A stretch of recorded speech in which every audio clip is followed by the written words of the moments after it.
Hello বন্ধুরা, আমি মাইতি। আমাদের ফাইজা স্টোরি চ্যানেলের সকল প্রকার পাঠগল্প পেতে এবং শুনতে আমাদের চ্যানেলটি সাবস্ক্রাইব করে আমাদের পরিবারের একজন হয়ে পাশে থাকুন। Thank you.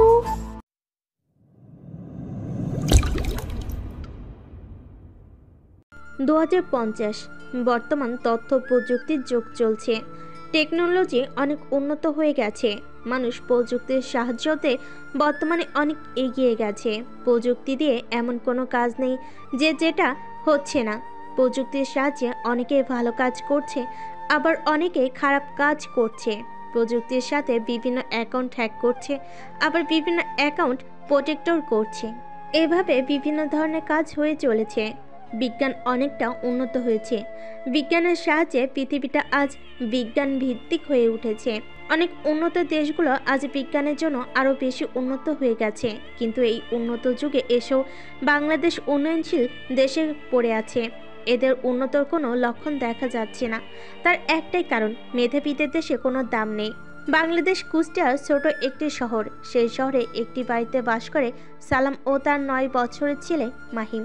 সালাম পেশায় একজন বিজ্ঞানী, কিন্তু সে যে বিজ্ঞানী এটা কেউ জানে না। সবাই জানে যে তার একটা বিজনেস আছে। আজ কিছুদিন হলো সালাম নতুন কিছু একটা আবিষ্কার নিয়ে কাজ করছে, যার সাহায্যে মানুষ অনেক দূর দূরান্ত দেখতে পারবে, আবার অনেক দূর তো দৌড়াতে পারবে। বাবা, তুমি সারাদিন এই রুমে কি করো? মাহিম, এটা আমার কাজের জায়গা, তাই আমাকে এখানে সারাদিন থাকতে হয়। সারাদিন এই পানি হাবিজাবি নিয়ে কি করো? আমি বুঝি না। তুমি এখনো ছোট, এখন এসব বুঝবে না। তবে এই সব কিছুর নাম কেমিক্যাল। তুমি যখন সায়েন্স নিয়ে পড়বে তখন এইসব বুঝে যাবে। ঠিক আছে বাবা, আমিও বড় হলে তোমার মতো একজন বড় সায়েন্টিস্ট হব। ঠিক আছে মাহিম। বাবা, তুমি কিন্তু আমাকে নিয়ে অনেক দিন ঘুরতে যাও না। আচ্ছা ঠিক আছে, আজ বিকালে যাব। সত্যি? হ্যাঁ সত্যি। সজীব, মাহিমকে নিয়ে এখন একটু বাইরে যা। ঠিক আছে ভাই। সজীব মাহিমকে নিয়ে বাইরে চলে গেল। সজীব হলো কেয়ারটেকার, সাথে সালাম চৌধুরী একজন বিশ্বস্ত লোক। মাফিয়া জগৎটা বড়ই অদ্ভুত। এই জগতে কোনো কিনারা নেই। এই জগতে সাধারণত আন্ডারওয়ার্ল্ড বলা হয়। আর এই আন্ডারওয়ার্ল্ডে যে একবার প্রবেশ করে সে সহজে বের হতে পারে না। নিজের জীবন দিয়ে এই পথ থেকে বেরিয়ে আসতে হয়। আর এই আন্ডারওয়ার্ল্ডের একজন ডন থাকে। বর্তমানে যে আন্ডারওয়ার্ল্ডের মাফিয়া কিং, তার নাম জ্যাকি, যে আমেরিকার একজন নাগরিক, কিন্তু আজ পর্যন্ত তাকে কেউ দেখেনি। কিন্তু এই জ্যাকি একজন খারাপ মাফিয়া, যার আন্ডারে শত শত মাফিয়া রয়েছে। বিশ্বের সব দেশের মাফিয়া তার আন্ডারে রয়েছে, শুধু কয়েকটি দেশ ব্যতীত। যে দেশের মাফিয়াগুলো খুবই ভালো, তার এই জ্যাকির আন্ডারে কাজ করে না, কিন্তু ওইসব দেশের নিজের প্রভাব বিস্তার করার জন্য কোনো কমতি রাখেনি। আমেরিকার গোল টেবিলে এই গোল টেবিল এমন একটা জিনিস যেখানে জ্যাকি তার সকল কিছু আলোচনা করে। এই গোল টেবিল তার একান্ত ব্যক্তিগত স্থান। জ্যাকির সামনে বসে রয়েছে বাংলাদেশি কয়েকজন নাগরিক। জ্যাকির মতোই তারা খারাপ কাজ করে। এরা তার আন্ডারে কাজ করে থাকে। একজন সাইকো গ্যাং, হানি গ্যাং, জোকার গ্যাং, এই 3 গ্যাংয়ের লিডার তার সামনে বসে আছে, কিন্তু কেউ কারোর পরিচয় জানে না। তোমাদের কেন ডেকেছি তোমরা কি সবাই জানো? না বস, আমরা তো কিছুই জানি না। তোমাদের আমি এই জন্য ডেকেছি যে তোমাদের দেশে একজন সায়েন্টিস্ট আছে যার নাম সালাম। নতুন ফর্মুলা বানানোর চেষ্টা করছে। আমি সেই ফর্মুলাটা চাই। বস, আমাদের জানা মতে এই নামের তো কোনো সায়েন্টিস্ট বাংলাদেশে নেই। বোকার মতন কথা বলো না। তোমাদের নিজের দেশের সম্পর্কে তোমরা কিছুই জানো না। তোমরা তো দেখছি আমার দলে থাকার যোগ্যই না। এটা আপনি কি বলছেন? আমরা প্রথম থেকেই আপনার হয়ে কাজ করছি। তাহলে নিজেদের দেশ সম্পর্কে খোঁজ খবর রাখো না কেন? বস, আমরা তো সব খবরই রাখি, কিন্তু আমরা নিজেরাই জানতাম না যে আমাদের দেশে একজন সায়েন্টিস্ট আছে। সে যাই হোক, আমি খবর পেয়েছি, তোরা খুঁজে বের করার চেষ্টা কর। ঠিক আছে বস, কিন্তু আপনি এই খবর জানলেন কিভাবে? আন্ডারওয়ার্ল্ডের সমস্ত লোক আমার হয়ে কাজ করে, আর পুরো আন্তর্জাতিক রাষ্ট্রে আমার লোকজন ছড়িয়ে ছিটিয়ে আছে। তাই এইসব খবর আসতে আমার কাছে বেশি সময় লাগে না। কিন্তু বস, আপনি চাইলে তো নিজে তাকে খুঁজে বের করার চেষ্টা করতে পারেন। হ্যাঁ পারি, কিন্তু আমি চাই তোমরা নিজে এই কাজটি করো। যদি পারো সায়েন্টিস্টকেও মেরে দিও, তবু আমার সেই ফর্মুলা চাই। আচ্ছা ঠিক আছে বস, আপনার কথাই রইবে। আপনি কি সেই সায়েন্টিস্টের ঠিকানা জানেন? হ্যাঁ, সেটা হয়তো জানি, বাংলাদেশের কুষ্টিয়া শহরে থাকে। ঠিক আছে বস, আমরা খুব তাড়াতাড়ি এই কাজটা করে ফেলবো। না না, কাজটি তাড়াতাড়ি করলে হবে না, ওই ফর্মুলা তৈরি করার পর তাকে ধরতে হবে, মনে থাকবে তো? ঠিক আছে বস। তারা আরও কিছু সময় কথা বলল, যা খুবই গোপনীয় ছিল।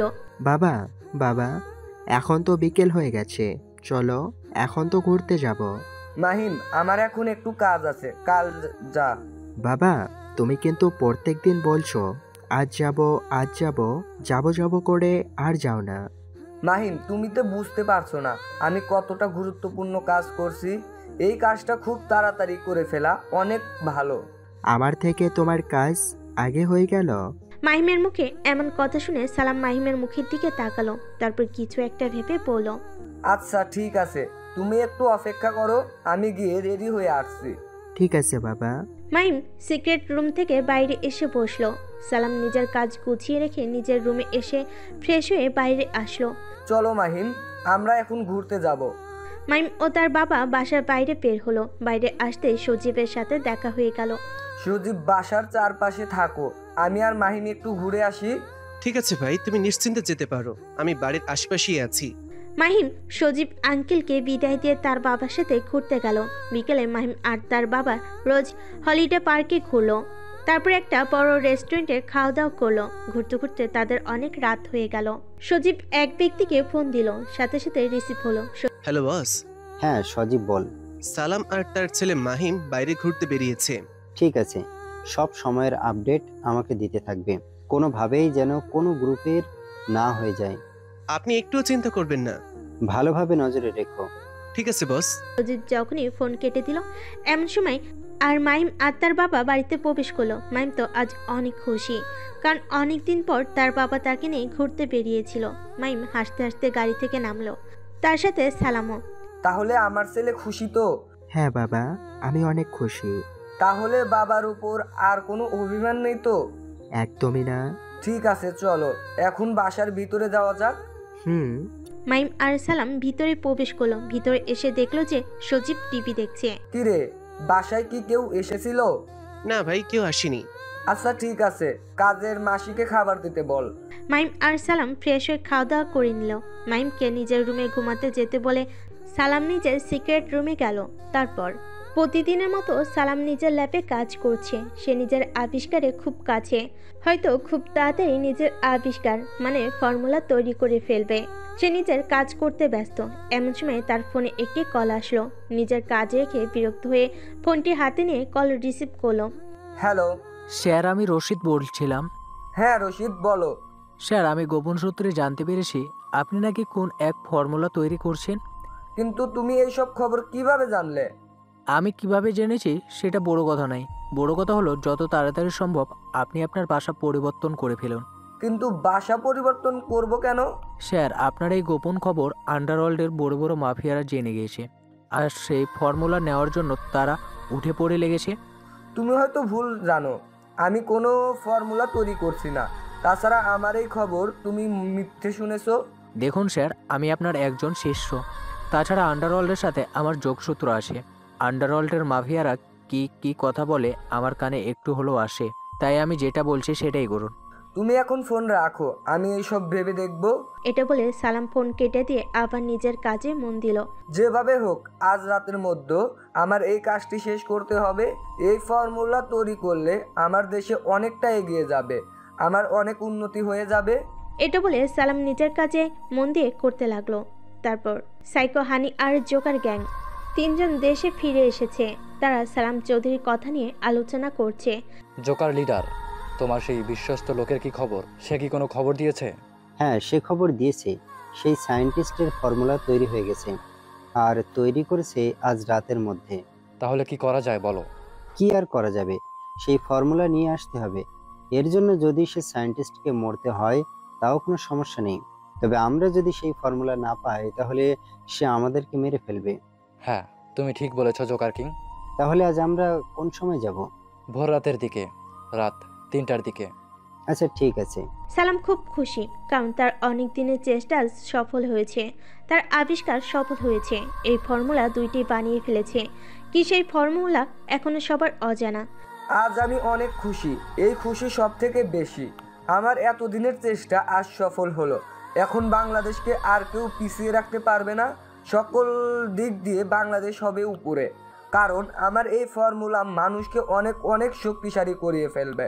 সব কাহিনীগুলো তো আমার এই ফর্মুলা ব্যবহার করলে তারা হয়ে উঠবে একটা হায়না। ল্যাবে বসে সালাম চৌধুরী এসব মনে মনে ভাবছিল। এমন সময় তার ফোনে একটি কল আসলো। স্যার, আপনি কি এখনো বাসাতে আসেন? তুমি আবার ফোন করেছো? স্যার, আপনি পালিয়ে যান বাসা থেকে আপনার ছেলেকে নিয়ে। আর কিছু সময় এর মাঝে আপনাকে অ্যাটাক করবে। কি যা তা বলছো তুমি? আমার বাড়িতে কেন অ্যাটাক করবে?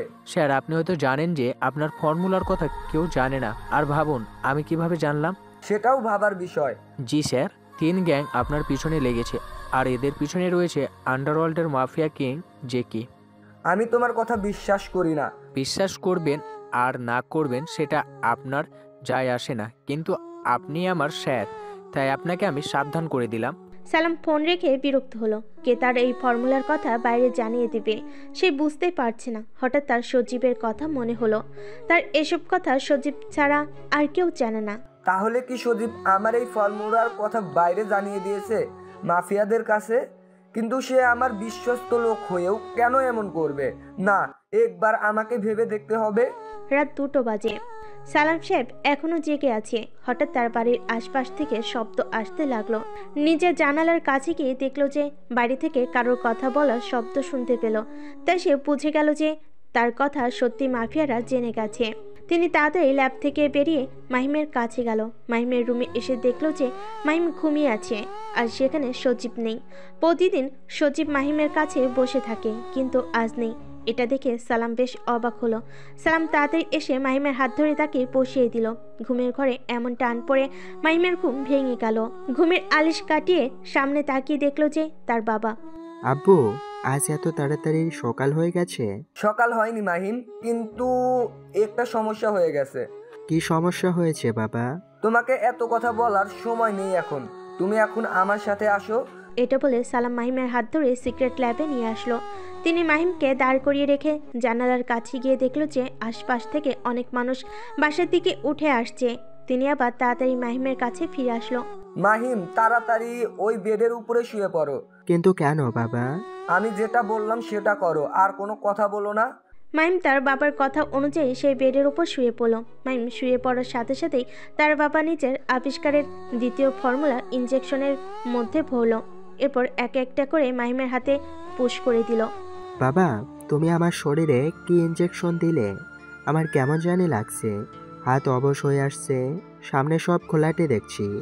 একটু পরে সব ঠিক হয়ে যাবে মাহিম, তুমি চিন্তা করো না। বাবা, আমার ভালো লাগছে না, কেমন জানি লাগছে শরীরের ভেতরে। তুমি চিন্তা করো না মাহিম, আমি তোমার শরীরে এমন এক ফর্মুলা দিয়েছি যেটা তোমার শরীরে অনেক উপকার হবে। কি এমন জিনিস আমাকে তো বলো। সঠিক সময় হলে তুমি নিজেই বুঝতে পেরে যাবে, কিন্তু যখন বুঝতে পারবে এটা খারাপ কাজে ব্যবহার করবে না। কখনো এটা আমাকে ওয়াদা দাও। ঠিক আছে বাবা, আমি তোমাকে ওয়াদা দিলাম আমি কখনো আমার শক্তিকে খারাপ কাজে ব্যবহার করব না। ঠিক আছে, এখন তুমি এই বাড়ি থেকে পালিয়ে যাও। কিন্তু কেন বাবা? আমি যেটা বললাম সেটা করো, এটা আমার অর্ডার। এই রাতে আমি কোথায় যাব? যেখানে ইচ্ছে যাও, কিন্তু এই বাড়ি থেকে পালিয়ে যাও। কারণ আমার শত্রুরা জেনে গেছে আমি কিছু একটা আবিষ্কার করেছি, আর এটার জন্য আমার বাড়ির আশেপাশে অনেকেই আমাকে মারতে এসেছে। তাহলে আমি বাড়ি থেকে পালিয়ে যাব কিভাবে? আমাদের বাড়ির পিছনে যে সিক্রেট ডোর আছে সেই দিক দিয়ে তুমি পালিয়ে যাও। আমার সাথে তুমিও চলো বাবা। না, আমি গেলে তারা বুঝে ফেলতে পারে। মাহিমের শরীর ও চোখে আস্তে আস্তে ঠিক হয়ে যেতে লাগলো, কিন্তু একটা জিনিসে খুব ভালো করে বুঝতে পারলো, অন্ধকারে এসে আপনা আপনি দেখতে পাচ্ছে। মাহিম যেতে না চেলেও তার বাবা তাকে জোর করে সিক্রেট ডোর দিয়ে বের করে দিল। মাহিম অনেক কান্না করছিল, কিন্তু সালাম নিজের মনকে শক্ত রেখে একমাত্র ছেলেকে সেই রাস্তা দিয়ে বের করে দিল, কারণ এখানে থাকলে তারও বিপদ হতে পারে। সালাম নিজের ফোন বের করে পুলিশকে ফোন করতে গেলে এমন সময় মেন দরজা ভেঙে অনেকগুলো কালো পোশাক পরিহিত লোক ভিতরে প্রবেশ করলো। লোকগুলোকে দেখে সালাম বুঝে গেল যে এরা সবাই মাফিয়া লোক। হঠাৎ মাহিমকে সালাম চৌধুরী সিক্রেট দরজা দিয়ে বের করে দেওয়ার পর পুলিশে ফোন করতে গেলে হঠাৎ তার বাড়ির দরজা ভেঙে অনেকগুলো কালো পোশাক পরিহিত ব্যক্তি প্রবেশ করলো। তাদের দেখে সালাম বুঝতে পারলো যে এরা সকলেই মাফিয়াদের লোক। সালাম সাহেব পুলিশকে ফোন করছিল, কিন্তু একজন এসে তার হাত থেকে ফোন কেড়ে নিল এবং মাথায় বন্দুক তাক করলো। সবাই তার দিকে বন্দুক ধরে দাঁড়িয়ে আছে। সালাম সাহেব হাত উঁচু করে দাঁড়ালো। কে তোমরা, আর আমার বাসায় কি করছো? তুই নাকি সায়েন্টিস্ট আর কি একটা ফর্মুলা আবিষ্কার করেছিস, সেটার মাধ্যমে মানুষের শরীরের অঙ্গ প্রত্যঙ্গ এক্সট্রা কাজ করবে। আপনারা যেটা শুনেছেন সব ভুল। আমি তো একজন বিজনেসম্যান। আমরা হলাম মাফিয়াদের লোক, আমাদের কাছে ভুল তথ্য আসে না। এখন তাড়াতাড়ি বল সেই ফর্মুলা কোথায় আছে। আপনারা হয়তো ভুল জায়গায় এসেছেন। আমি কোনো সায়েন্টিস্ট না, আমি একজন বিজনেসম্যান। বসের সাথে এত কথা না বলে সায়েন্টিক্স ল্যাব খুঁজতেই তো হয়ে যায়। তুই ঠিক বলেছিস। এই সবাই এই বাড়ি তন্ন তন্ন করে খোঁজ। ঠিক আছে বস। নিজের লিডারের কথা শুনে বাড়িতে তন্ন তন্ন করে খুঁজতে লাগলো, কিন্তু কোথাও ল্যাব খুঁজে পেল না। সবাই ঘুরে এসে লিডারের সামনে দাঁড়ালো। বস, এখানে তো কোনো সায়েন্স ল্যাব পাচ্ছি না। এই বাড়িতে কোথাও সিক্রেট রুমে আছে, এটা তোরা খুঁজে পাবি না। এই সায়েন্টিস্টের উত্তম মধ্যমের ব্যবস্থা কর। ঠিক আছে বস। বন্দুকের হাতাল দিয়ে সালামকে মারতে লাগলো। মারতে মারতে নাক মুখ দিয়ে রক্ত বের করে ফেলো, তবুও সালাম একটু মুখ খুলল না। বস, এই বেটা তার মুখ খুলছে না। আমার জানা মতে এই বাড়িতে ওর ছেলে আছে, তাকে খুঁজে নিয়ে আয়। আমরা সব তন্ন তন্ন করে খুঁজেছি, কিন্তু পাইনি। তার মানে ওর ছেলেকে বাসা থেকে বের করে দিয়েছে। এবার লিডার এসে সালামের পায়ে গুলি করলো। সালাম চিৎকার করতে লাগলো। এবার হাতের আঙ্গুলগুলো থেতলে দিল। এখনো সময় আছে, তাড়াতাড়ি বল, না হলে খুব খারাপ হয়ে যাবে। সালাম কিছু একটা ভেবে রাজি হলো। আচ্ছা, আমি বলছি আমাকে ছেড়ে দাও। এই তো এবার লাইনে আসছিস। আমার রুমের আলমারি সরালে সিক্রেট রুম পেয়ে যাবেন, সেটার লক মাহিম 20। সালামের মুখে নিজের সিক্রেট রুমের কথা শুনতে পেয়ে লিডার সালামকে হাত ধরে নিয়ে তার রুমে নিয়ে আসলো।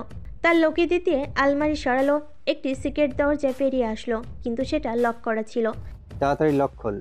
আমি তো বললাম মেইন পয়েন্টে টাইপ করলে খুলে যাবে। লিডার তার একটি লোককে ইশারা করলো, সে গিয়ে দরজা খুলে ফেললো। সালামকে নিয়ে ভিতরে প্রবেশ করলো। এখন বল সেই ফর্মুলাটা কোনটি? এই ফর্মুলা আমি আপনাদের দিতে পারি, কিন্তু ভালো কাজে ব্যবহার করবেন না, হলে অনেক ক্ষতি হয়ে যাবে। এটা তোকে বলতে হবে না, আমরা যা ইচ্ছে তাই করব। তাড়াতাড়ি বল, না হলে তোর মাথার খুলি উড়িয়ে দেব। তাহলে তোর ছেলে বাফারা হয়ে যাবে। ওই যে লাল আর সবুজ কালারের যে তরল পদার্থ দেখতে পাচ্ছেন, ওইগুলো হচ্ছে ফর্মুলা, যেটা আমি আবিষ্কার করেছি। এই একজনকে নিয়ে আয়।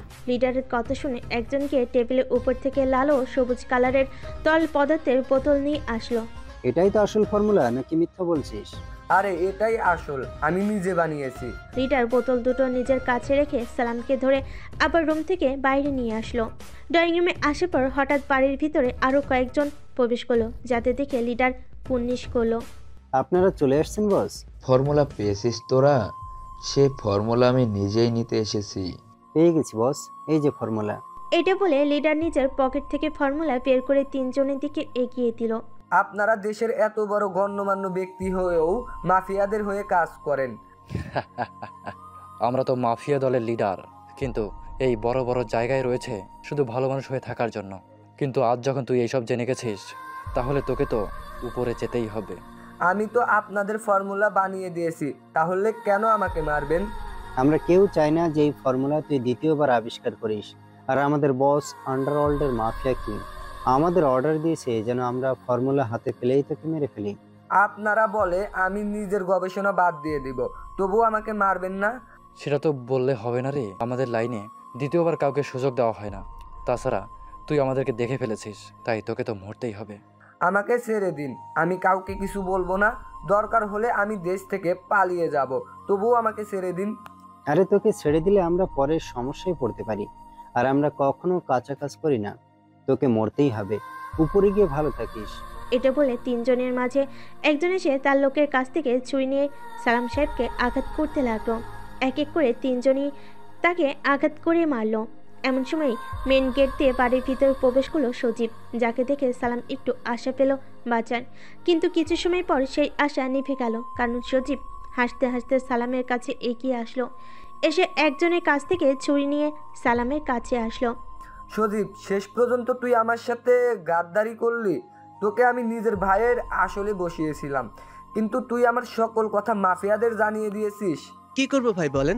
আপনার সাথে থাকলে তো শুধু আমি খেতে পারতাম আর হুকুম শুনিয়ে যেতাম, কিন্তু এই মাফিয়াদের সাথে হাত মেলানোর পর আমি কোটিপতি হয়ে গেছি। আর তাছাড়া সবসময় কুকুরের মতন আপনার বিশেষ উঠেছি, কিন্তু কাঙ্ক্ষিত কিছুই পাইনি। তোর টাকা পয়সা লাগবে তুই আমাকে বলতিস, কিন্তু আমার সাথে এমন গাদ্দারি না করলেও পারতিস। এইসব কথা বলে এখন লাভ নেই, আপনার সময় হয়েছে উপরে যাওয়ার। এটা বলে সজীব তাকে আরো দুবার ছুরি দিয়ে আঘাত করলো, সাথে সাথে সালাম ফ্লোরে পড়ে গেল। চিন্তা করিস না, আমার ছেলে আসবে আর তোদের নির্মমভাবে খুন করবে। তোর ছেলেকে আমরা খুঁজে বের করে তোর কাছে পাঠিয়ে দিব, তুই চিন্তা করিস না। সালাম সাহেব শেষ নিঃশ্বাস ত্যাগ করলো। এমন সময় মেন গেটের কাছ থেকে বাবা বলে চিৎকারের শব্দ শুনে গেল। সবাই পিছনে তাকিয়ে দেখলো যে ছোট্ট একটি বাচ্চা। সজীব তাকিয়ে দেখলো যে দরজার কাছে মাহিম দাঁড়িয়ে আছে। তোমরা সবাই দাঁড়িয়েছো কেন? এটাই সালামের ছেলে, একে ধরে নিয়ে আসো, ওকে ওর বাবার কাছে পাঠিয়ে দাও। যদি বাইরে চলে যায় তাহলে পুলিশের কাছে গেলে সমস্যা হয়ে যাবে। সজীবের কথা শুনে কয়েকজন লোক মাহিমকে ধরতে গেল, কিন্তু মাহিম তার বাবার দিকে একবার তাকিয়ে সবার মুখের দিকে তাকালো। তারপর কিছু একটা ভেবে সে মেন গেট থেকে দৌড়ে পালিয়ে গেল। ওকে কেউ পালাতে দিস না, যেভাবেই হোক ধরে নিয়ে আয়। তিনজনের মাঝে একজন বলল। পোশাক পরিহিত লোক মাহিমের পিছনে ছুটতে লাগলো। মাহিম প্রাণ বাঁচাতে ছুটে চলল। মাহিম খেয়াল করলো যে সে আগে থেকে অনেক বেশি দ্রুত ছুটতে পারছে। খানিক সময় আগে থেকেই তার সাথে এমন ঘটছে সে কিছুতেই বুঝতে পারছে না। লোকগুলো তার পিছনে পড়ে গেছে। আস্তে আস্তে মাহিম অনেক আগে এগিয়ে গেল। পিছন থেকে লোকগুলো মাহিমকে হারিয়ে ফেল। মাহিম নিজের দৌড়ের উপর কন্ট্রোল হারিয়ে ফেলায় একটি গাড়ির সামনে এসে পড়ল। এক দম্পতি আমেরিকা থেকে বাংলাদেশে ঘুরতে এসেছে। 4 বছর তাদের বিয়ে হয়েছে, কিন্তু এখনও ছেলে মেয়ে হওয়ার কোনো লক্ষণ দেখছে না। দম্পতি নিজের স্ত্রীকে ডাক্তার দেখালে বলে যে তার সমস্যা আছে, এজন্য সন্তান জন্ম দিতে পারবে না। কিন্তু এটা নিয়ে তাদের মধ্যে কোনো ঝামেলা নেই। নিজেরা একে অপরকে খুব ভালোবাসে। নিজের স্ত্রীর আবদারে বাংলাদেশে ঘুরতে এসেছে। কুষ্টিয়ার লালনে এসেছিল ঘুরতে, আবার ঢাকা দিকে ব্যাক করছে, কিন্তু অনেক রাত হয়ে গেছে। শিউলি, অনেক তো রাত হলো, এখন আমাদের এখানেই থাকার ব্যবস্থা করতে হবে। তুমি কি কুষ্টিয়ার কিছু চেনো? এখানে কি হোটেল পাওয়া যাবে? হ্যাঁ, শহরের ভিতরে হয়তো আর পাওয়া যেতে পারে, আমি তো সঠিক জানি না। ঠিক আছে, তুমি শহরের ভিতরে চলো, যদি থাকার একটা রুম পাওয়া যায় তাহলে ভালো হবে। তো তোমার লালনের বাসা কেমন লাগলো? খুব সুন্দর লেগেছে জান। আজ বুঝলাম লালনে কেন বিদেশে পর্যটক আসে। কাল কোথায় যাবে তুমি? আপাতত কাল রেস্ট নেব। স্বামী স্ত্রী যাদের নাম শিউলি আর শিমুল অনেক বছর পর বাংলাদেশে এসেছে। শিমুল তার স্ত্রীকে নিয়ে। নিজের স্ত্রী বাংলাদেশের বিভিন্ন পর্যটক স্থান ঘুরে দেখতে চেয়েছিল, তাই কুষ্টিয়ার লালনে এসেছিল। শিমুল নিজের স্ত্রীর সঙ্গে কথা বলছিল আর গাড়ি ড্রাইভ করতেছিল। হঠাৎ একটি ছেলে এসে তাদের গাড়ির সামনে পড়ে। এটা দেখে তাড়াতাড়ি শিমুল গাড়ি ব্রেক করে। এটা তুমি কি করলে শিমুল? দেখে শুনে গাড়ি চালাবে না? আমি তো দেখে শুনে গাড়ি চালাচ্ছি, কিন্তু হঠাৎ ছেলেটি যে গাড়ির সামনে চলে আসবে আমি বুঝতেই পারিনি। আর ছেলেটি কোথা থেকে আসলো বুঝতেই পারলাম না। ঠিক আছে, আর কথা বলতে হবে না, তাড়াতাড়ি গাড়ি থেকে নেমে দেখো ছেলেটি বেঁচে আছে কিনা। আচ্ছা। শিমুল ও তার স্ত্রী শিউলি গাড়ি থেকে নেমে দেখলো যে তাদের গাড়ির সামনে ছোট্ট একটা ছেলে পড়ে আছে। শিমুল ছেলেটির কাছে গিয়ে বসে দেখলো ছেলেটির মাথা থেকে রক্ত বের হচ্ছে। ছেলেটির মাথা ফেটে তো অনেক রক্ত বের হয়েছে। শিমুল, তুমি তাড়াতাড়ি ছেলেটিকে গাড়িতে তোলো আর হাসপাতালে নিয়ে চলো। যদি আবার কোনো পুলিশ কেস হয়ে যায়? তুমি ভয় পাচ্ছ কেন? তাছাড়া আমাদের চোখের সামনে একটা ছেলে মারা যাবে আর আমরা বসে সেটা দেখবো? এমনিতেই আল্লাহ আমাদের কোনো সন্তান দিবে না। আচ্ছা ঠিক আছে, আমি ছেলেটিকে হসপিটালে নিয়ে যাচ্ছি। এটা বলে শিমুল ছেলেটিকে গাড়ি তুলল। নিজের কাপড় দিয়ে শিউলি বেগম ছেলেটির কপাল ধরে আছে যেন রক্ত বের না হয়। এখন তাড়াতাড়ি গাড়ি চালিয়ে শহরের দিকে গেল, কারণ সে তো এখানে কিছু চেনে না। কিছু সময়ের মাঝে সে শহরের মাঝে চলে আসলো। গুগল ম্যাপ থেকে তাড়াতাড়ি হসপিটালে আসলো। শিমুল ছেলেটিকে কোলে তুলে নিয়ে আবার তাড়াতাড়ি ইমার্জেন্সি বিভাগে চলে আসলো। ডাক্তার ডাক্তার বলে চিৎকার করতে করতে হসপিটালে প্রবেশ করলো। এত রাতে বেশিরভাগ ডাক্তার বাসায় চলে গেছে। কয়েকজন ছিল তারা তাড়াতাড়ি আসলো। স্ট্রেচারে বসিয়ে নিয়ে ছেলেটিকে নিয়ে তাড়াতাড়ি অপারেশন থিয়েটারে গেল। শিউলি, ছেলেটির কিছু হবে না তো? ছেলেটির যদি কিছু হয়ে যায় তাহলে আমি নিজেকে ক্ষমাই করতে পারবো না। তুমি চিন্তা করো না শিমুল, ছেলেটির কিচ্ছু হবে না, আল্লাহর উপর ভরসা রাখো। তাই যেন হয়। অনেক সময় পর অপারেশন থিয়েটার থেকে ডাক্তার বেরিয়ে আসলো। ডাক্তারকে দেখে শিউলি আর শিমুল এগিয়ে গেল। ডাক্তার, ছেলেটি এখন কেমন আছে? তাহার অবস্থা গুরুতর। 2 ব্যাগ ইমার্জেন্সি এবি পজিটিভ রক্ত লাগবে। আমার রক্ত এবি পজিটিভ, আমি দেব রক্ত। ঠিক আছে, তাড়াতাড়ি চলেন। শিউলি রুমের বাইরে অপেক্ষা করতে লাগলো আর শিমুল ভিতরে চলে গেল ডাক্তারের সাথে। 2 ব্যাগ রক্ত দিল। তারপর মাফিয়া লোকগুলো মাহিমকে হারিয়ে ফেলে ঘুরে গেল মাহিমদের বাসায় গিয়ে নিজেদের বসদের সামনে মাথা নিচু করে রইল। কি হলো, তোরা খালি হাতে ফিরে আসলি কেন? ছেলেটি কই? আসলে বস, ছেলেটিকে আমরা খুঁজে পাইনি। হঠাৎ দৌড়াতে দৌড়াতে কোথায় গায়েব হয়ে গেল, আমরা খুঁজে পাইনি। তোরা সবাই অপদার্থের দল। ছোট একটা ছেলেটিকে তোরা ধরে নিয়ে আসতে পারলি না? তোদের পুষিয়ে রেখে কি লাভ? বস, আমরা তাকে অনেক ধরার চেষ্টা করেছি, কিন্তু আমরা পারিনি। যারা ছোট একটা ছেলেকে ধরতে পারে না তাকে আমার দলে রেখে লাভ নেই। এটা বলে হানি গ্যাংয়ের লিডার নিজের বন্দুক বের করে সব কয়টাকে গুলি করে মেরে ফেল। এদের তুই মেরে ফেললি কেন? বাঁচিয়ে রেখে তো লাভ নেই, সব কটাই অপদার্থের দল। সজীব, জি বস বলেন। যেভাবে হোক মাহিমকে খুঁজে বের করার চেষ্টা কর। আমি তাকে জীবিত বা মৃত হোক চাই। মাহিম আমাদের সকলের চেহারা দেখে ফেলেছে। ঠিক আছে বস, আপনি চিন্তা করবেন না, আমি খুব তাড়াতাড়ি মাহিমকে খুঁজে নিয়ে আপনার সামনে রাখবো। ঠিক আছে, ফর্মুলা তো পেয়ে গেলাম, কিন্তু এই সায়েন্টিস্টের লাশ কি করব? একটা কাজ করলে কি এমন হয়? কি কাজ? পুরো বাসটাকে আগুন দিয়ে উড়িয়ে দিলে ভালো হয়। তোর আইডিয়া একদম ঠিক আছে, এটাই কর। সজীব, তাড়াতাড়ি কেরোসিন তেলের ব্যবস্থা কর। এর বাসাটায় কেরোসিন তেল আছে, আমি এখন নিয়ে আসছি। এটা বলে সজীব 2-3 জনকে সাথে নিয়ে বাড়ির একটি রুমে চলে গেল যেখানে পুরনো জিনিসপত্র আছে। সেখান থেকে কেরোসিনের বোতল নিয়ে আসলো। তারপর লিডারের কথা শুনে সারা বাড়ি ছড়িয়ে দিল। বেচারা সায়েন্টিস্ট কত কষ্টের পরে সে আবিষ্কার করেছিল, কিন্তু নিজে ব্যবহার করার আগে মাফিয়াদের কাছে দিয়ে দিল। আর বলবেন না বস, এই সায়েন্টিস্ট 4 বছর ধরে এই ফর্মুলা আবিষ্কার করার চেষ্টা করছে। কত কি সে যে এইসব করছে আমরা দেশের মধ্যে থেকেও জানতে পারিনি। আপনি জানবেন কিভাবে? আমি তো 2 বছর পর জেনেছি। আচ্ছা ঠিক আছে, আর কথা বলতে হবে না, সবাই বাড়ি থেকে বের হও। হানি গ্যাং লিডারের কথা শুনে সজীব সহ সবই বের হলো। বের হওয়ার সাথে সাথে একজন নিজের পকেট থেকে লাইটার বের করে সিগারেট ধরিয়ে লাইটার বাড়ির দিকে ছুঁড়ে মারল। সাথে সাথে বাড়িতে দাউ দাউ করে আগুন ধরে গেল। পুরো বাড়ি আগুনে পুড়তে লাগলো। আর মাফিয়াদের লোকগুলো নিজেদের গাড়িতে করে চলে গেল। সালামের বাড়ির আশপাশের লোক যারা ছিল তারা সবাই ঘুমিয়েছিল, কিন্তু পোড়া গন্ধে সবার ঘুম ভেঙে গেল। তাতে সবাই বাইরে এসে দেখলো যে সালাম চৌধুরীর বাড়িতে আগুন লেগে গেছে।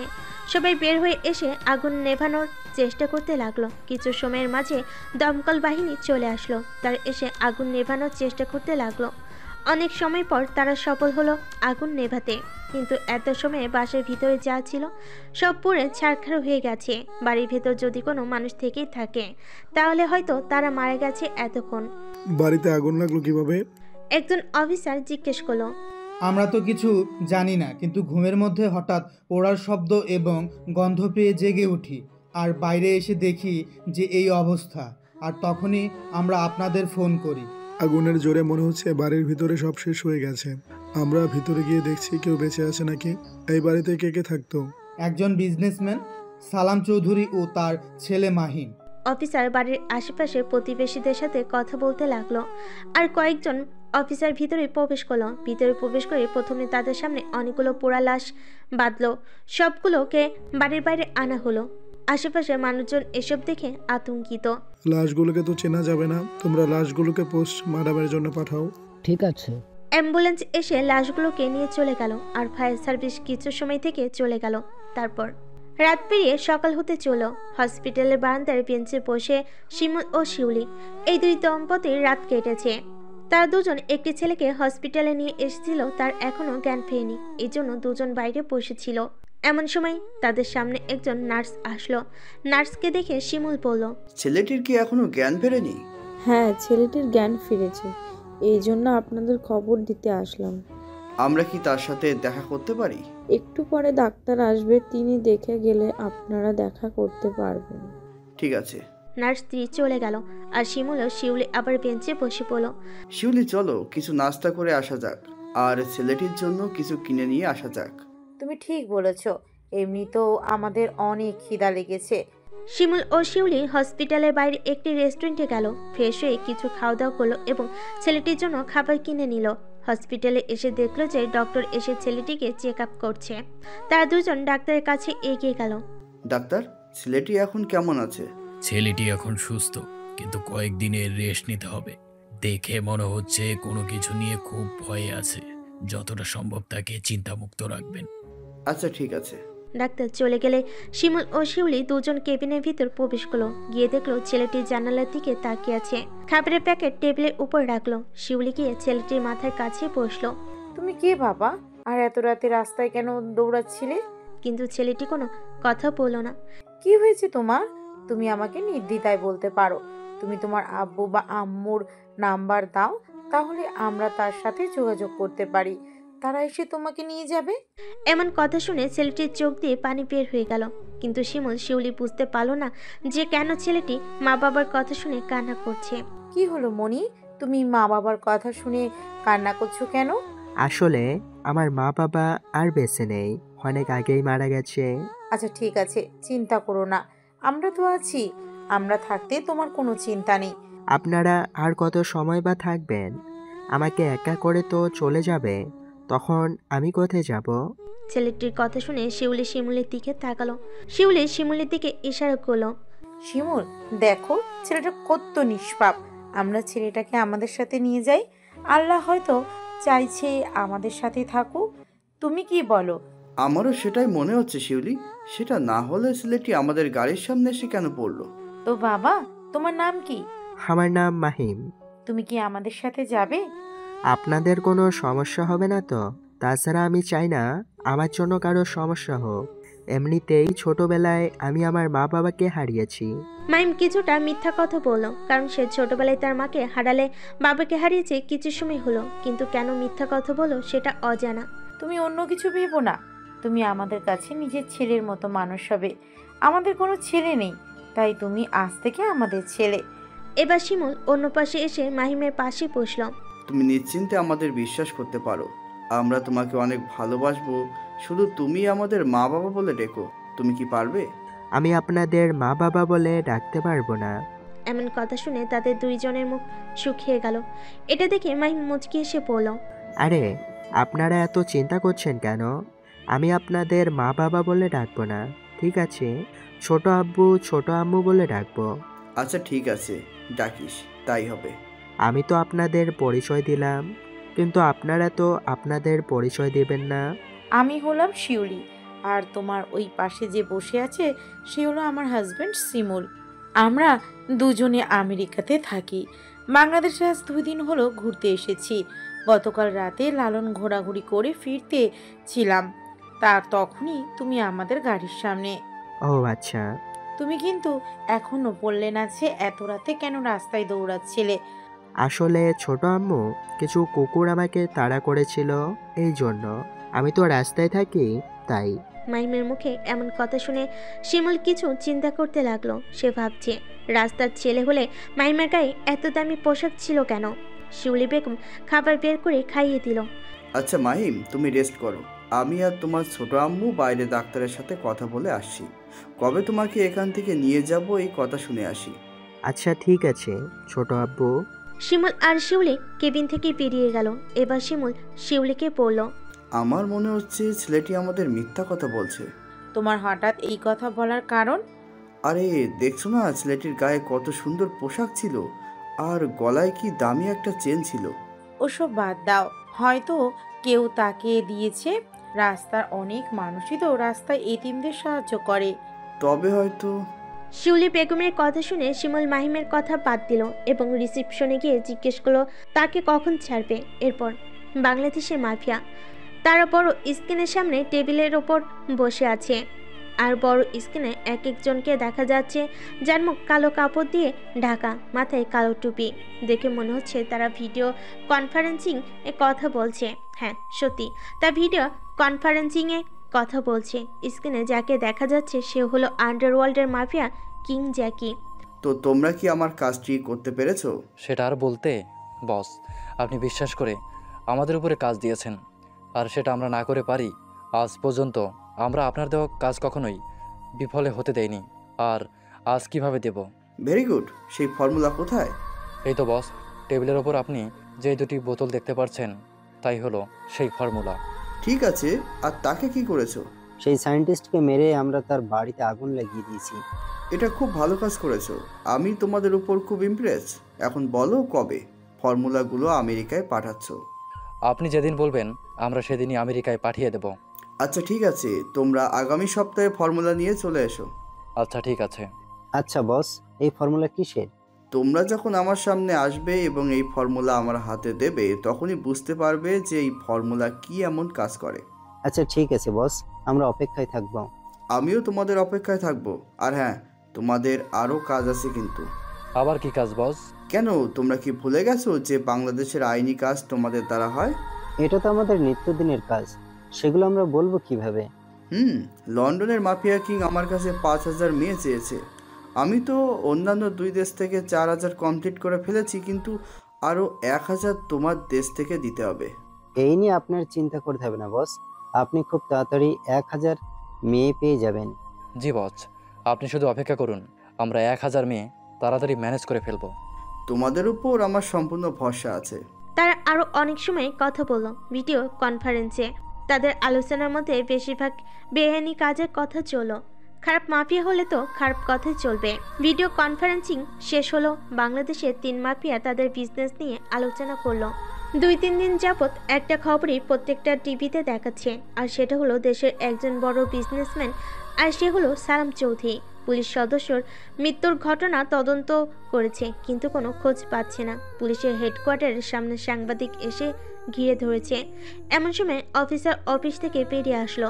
তাকে সবাই ঘিরে ধরলো। একে একে সবাই প্রশ্ন করতে লাগলো, স্যার আপনারা দ্রুত তদন্ত করে কি পেলেন? সালাম চৌধুরী পরিবারকে কারা মেরেছে? আর তাদের বাড়িতে যে এতগুলো লাশ পাওয়া গেল, সেগুলো কিসের? আমরা তদন্ত করছি, কিন্তু এখনো সঠিক প্রমাণ পাইনি। তাছাড়া এটা জানতে পেরেছি ওই বাড়িতে যেই লোকগুলোকে পাওয়া গেছে তাদের শরীরে গুলি পাওয়া গেছে। তাই আমাদের ধারণা যে ওই লোকগুলো সালাম চৌধুরীকে মারতে এসেছিল, কিন্তু সালাম চৌধুরীর সাথে গোলাগুলিতে সবাই মারা যায়, আর তাদের গোলাগুলিতে সালাম চৌধুরীও মারা যায়। তাহলে স্যার বাড়িতে আগুন লাগলো কিভাবে? সেটার তদন্ত এখনো চলছে, জানতে পারলে আমরা আপনাদের জানিয়ে দেব। এখন পথ ছাড়ুন, আমাদের যেতে দিন। এটা বলে ডিআইজি স্যার চলে গেল। আর সাংবাদিকরা এক এক চ্যানেলের এক এক লোকেরা এক এক রকম কথা বলতে লাগলো। শিমুল আর শিউলির সাথে মাহিম ঢাকায় এসেছে। মাহিম এখন একদম সুস্থ, নিজের নতুন পরিবারের সাথে অনেকটাই তাল মিলিয়ে নিয়েছে। শিমুল আর শিউলিকে ছোট আব্বা ও আম্মু বলে ডাকছে। সকালে খাট টেবিলে বসে 3 জন নাস্তা করছে। মাহিম, আমরা তো আমেরিকায় থাকি, তাই সেখানেই ফিরে যাচ্ছি। তাই আমরা চাচ্ছি যে তুমিও আমাদের সাথে যাবে, কারণ তুমি আমাদের ছেলে। কিন্তু আমার তো কোনো পাসপোর্ট নেই। আরে এটা নিয়ে চিন্তা করতে হবে না, তোমার আব্বু অল্প দিনের মাঝে তোমার পাসপোর্টের ব্যবস্থা করে ফেলবে। তাহলে ঠিক আছে, আমিও তোমাদের সাথে আমেরিকায় যেতে চাই। ঠিক আছে, আমি তোমার জন্য পাসপোর্টের ব্যবস্থা করছি। আমরা 2-3 দিনের মাঝে চলে যাব। মাহিম, তোমার কোনো আত্মীয় তো আর এই কয়েকদিনে আসলো না। তুমি কি তোমার কোনো আত্মীয়র সাথে দেখা করতে চাও? আমার কোনো আত্মীয় বা কেউ নেই, ছোট আম্মু। তাছাড়া আমি কারোর সাথে দেখা করতে চাই না। এটা বলে মাহিম মন খারাপ করলো, যা দেখে শিউলি বেগম বলল, মন খারাপ করতে হবে না মাহিম, আমরা আছি তো। কিছুদিন পর আমেরিকার গোল টেবিলে আবারও দেখা করলো বাংলাদেশের 2 মাফিয়া কিং ও আন্ডারওয়ার্ল্ডের মাফিয়া জ্যাকি। তার আবার গোল টেবিলে বসেছে তার একটি কারণ, আর সেটি হলো সেই আবিষ্কার যেটা আন্ডারওয়ার্ল্ডের মাফিয়া কিং তাদের কাছে চেয়েছে। জোকার কিং কোথায় আমার ফর্মুলা? এই তো বস, এই ব্যাগের ভিতরে আছে। তাড়াতাড়ি বের করে আমাকে দাও, আমার তো আর সহ্যই হচ্ছে না। ঠিক আছে বস। জোকার কিং ব্যাগ থেকে 2টি বোতল বের করে দিল, লাল ও সবুজ কালারের। বোতল দুটো জ্যাকি দিকে এগিয়ে দিল। জ্যাকি বোতল দুটি হাতে নিয়ে জোরে জোরে হাসতে লাগলো। আমার স্বপ্ন পূরণ হতে চলেছে, এখন শুধু সময়ের অপেক্ষা। জ্যাকি একজন ডক্টরকে ডাকলো। জ্যাকি ডাক শুনে ডক্টর ভিতরে আসলো। বলুন স্যার। তাড়াতাড়ি এই ফর্মুলা দুটি আমার শরীরে ইনজেকশন দিয়ে প্রবেশ করিয়ে দে। কিন্তু এই দুটাকে পরীক্ষা না করে যদি আপনার শরীরে প্রবেশ করানো যায়, যদি কোনো সমস্যা হয়? কোনো সমস্যা হবে না, তোকে যেটা বলছি সেটা কর। মুখে মুখে কথা বললে তোর জান নিয়ে নিতে আমার বেশি সময় লাগবে না। জ্যাকি রেখে কথা বলো। জেট শুনে ডক্টর ভয়ে কেঁপে উঠল। বাংলাদেশে 3 মাফিয়া বুঝতে পারলো না। জোকার কিং সাইকো কিংকে বলল, এটা কি এমন জিনিস যে বস নেয়ার জন্য তাড়াহুড়ো করছে? আমিও তো কিছু বুঝতে পারছি না। যাই হোক, এখন দাঁড়িয়ে দেখা ছাড়া কোনো উপায় নেই। তুই ঠিক বলেছিস। জ্যাকি নিজের পোশাকের হাত থেকে খুলে ফেলল ডক্টরের সেই ফর্মুলা 2টি ইঞ্জেকশন নিয়ে একটা একটা করে জ্যাকির শরীরে প্রবেশ করিয়ে দিল। নিজের শরীরে ফর্মুলা প্রবেশ করিয়ে তো আন্ডারওয়ার্ল্ডের মাফিয়া জ্যাকি খুবই খুশি। সে হাসতে লাগলো যে কখন তার শরীরের ভিতর আলাদা সুপার পাওয়ার আসবে, কারণ এই ফর্মুলাটা কিছুটা সুপার পাওয়ার। জ্যাকি নিজের লোককে ডেকে রুমে লাইট বন্ধ করে দিল। বস, তুমি লাইট বন্ধ করে দিলেন কেন? রুমের লাইট বন্ধ করে দিয়েছিস এই জন্য যে ফর্মুলা কাজ করছে কিনা সেটা দেখার জন্য। আপনি যদি একটু পরিষ্কার করে বলতেন যে এই ফর্মুলা কিসের কাজ করে, তাহলে আমাদের একটু সুবিধা হতো বুঝতে। আসলে আমি জানতে পেরেছিলাম যে এই ফর্মুলা দুটো হলো এমন এক ফর্মুলা যার মাধ্যমে কোনো ব্যক্তি তার শরীরে ফর্মুলা দুটি প্রবেশ করালে সে খুব দ্রুত দৌড়াতে পারে, আর সে অন্ধকারেও দেখতে পারবে এবং নিখুঁত দূর দূরান্তে দেখতে পারবে। জ্যাকির কথা শুনে তো সাইকো জোকার আর হানি কিং অবাক হয়ে গেল। তার কেউ ভাবতে পারছে না যে এই ফর্মুলাটার কাজ এমন হবে। তারা হয়তো নিজের মনে মনে আফসোস করছে। দেখতে দেখতে আধা ঘন্টা হয়ে গেল, কিন্তু কোনো কাজ হলো না। জ্যাকি বুঝতে পারছে না যে কেন এই ফর্মুলা কাজ করছে না। তোরা কি আমাকে ভুল ফর্মুলা নিয়ে এসে দিয়েছিস? কি বলছেন বস? আপনাকে আমরা ভুল ফর্মুলা এনে কেন দেব? আপনি যেমন বলেছিলেন আমরা তেমনই কাজ করেছি। কিন্তু তাহলে কাজ হচ্ছে না কেন? তোরা নিশ্চয়ই আসল ফর্মুলা পাল্টিয়ে দিয়েছিস। আপনি ভাবলেন কি করে বস যে আপনার সাথে আমরা 2 নম্বরই করব? তাহলে তোরাই বল ফর্মুলা কেন কাজ করছে না? সেটা তো আমরা জানি না বস, কিন্তু আমাদের মনে হয় এই কাজটা করতে আরও একটু সময় লাগবে। তোরা ঠিক বলছিস তো, নাকি তোরা এই ফর্মুলার বিষয়ে জেনে নিজেদের শরীরে পুশ করে আমাকে নকলটা দিচ্ছিস? আপনি সব ভুল ভাবছেন বস। এই ফর্মুলার বিষয়ে আমরা তো এইমাত্র জানলাম যে এটার কাজ কি। তার আগে তো আমরা একটুও জানতাম না। বিশ্বাস না হলে জোকার কিং সাইকো কিংকে জিজ্ঞাসা করুন। হ্যাঁ বস, হানি কিং সত্যি কথাই বলছে। আমরা এই ফর্মুলার বিষয়ে কিছুই জানি না। ঠিক আছে, আমি তোদের উপর বিশ্বাস করলাম। ধন্যবাদ বস। আমার মনে হয় এই ফর্মুলা কাজে লাগতে আরও বেশি সময় লাগবে। হ্যাঁ, তোরা হয়তো ঠিক বলেছিস।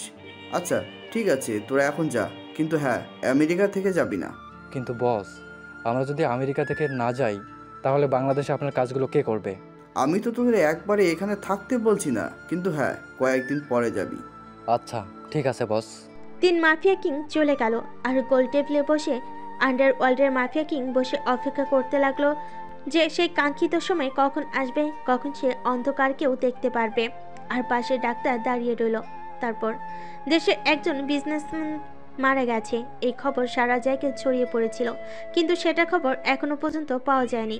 বাংলাদেশ এমন একটা জায়গা যেখানে অনেক কেস ধামাচাপা পড়ে যায়। ঠিক এইভাবে সালাম চৌধুরী কেস ধামাচাপা পড়ে গেল। তারপর 1 সপ্তাহ পর আন্ডারওয়ার্ল্ডের মাফিয়া কিং প্রচণ্ড রেগে আছে, কারণ তার শরীরে নেওয়া ফর্মুলা আর কোনো কাজে আসেনি। তাই আন্ডারওয়ার্ল্ডের গোল টেবিলে আবার ডেকেছে 3 জন মাফিয়া কিংকে। 3 জন এসে আন্ডারওয়ার্ল্ডের মাফিয়ার জেকির সামনে মাথা নিচু করে আছে। তোরা 3 জন অপদার্থ হয়ে গেছিস নাকি? আমার সাথে গাদ্দারি করেছিস? আপনি ভুল ভাবছেন বস, আমরা এটা আপনার সাথে করতেই পারি না। তাহলে আমার শরীরের ফর্মুলা কাজ করলো না কেন বল আমাকে? চিৎকার করে বলল জ্যাকির চিৎকার শুনে 3 জন কেঁপে উঠল আর মাথা নিচু করে রইল। বস, আমার মনে হয় ওই সায়েন্টিস্ট আমাদের ভুল ফর্মুলা দিয়েছে। না বস, আমার মনে হয় যে ওই সায়েন্টিস্ট ভালো করে ফর্মুলা তৈরি করতে পারেনি, তাই আপনার উপর কাজ করছে না। হানি কিং এর কথা শুনে আন্ডারওয়ার্ল্ডের মাফিয়া কিং জ্যাকি কিছু একটা ভাবলো। আমারও তাই মনে হচ্ছে আমার সব প্ল্যান ব্যর্থ।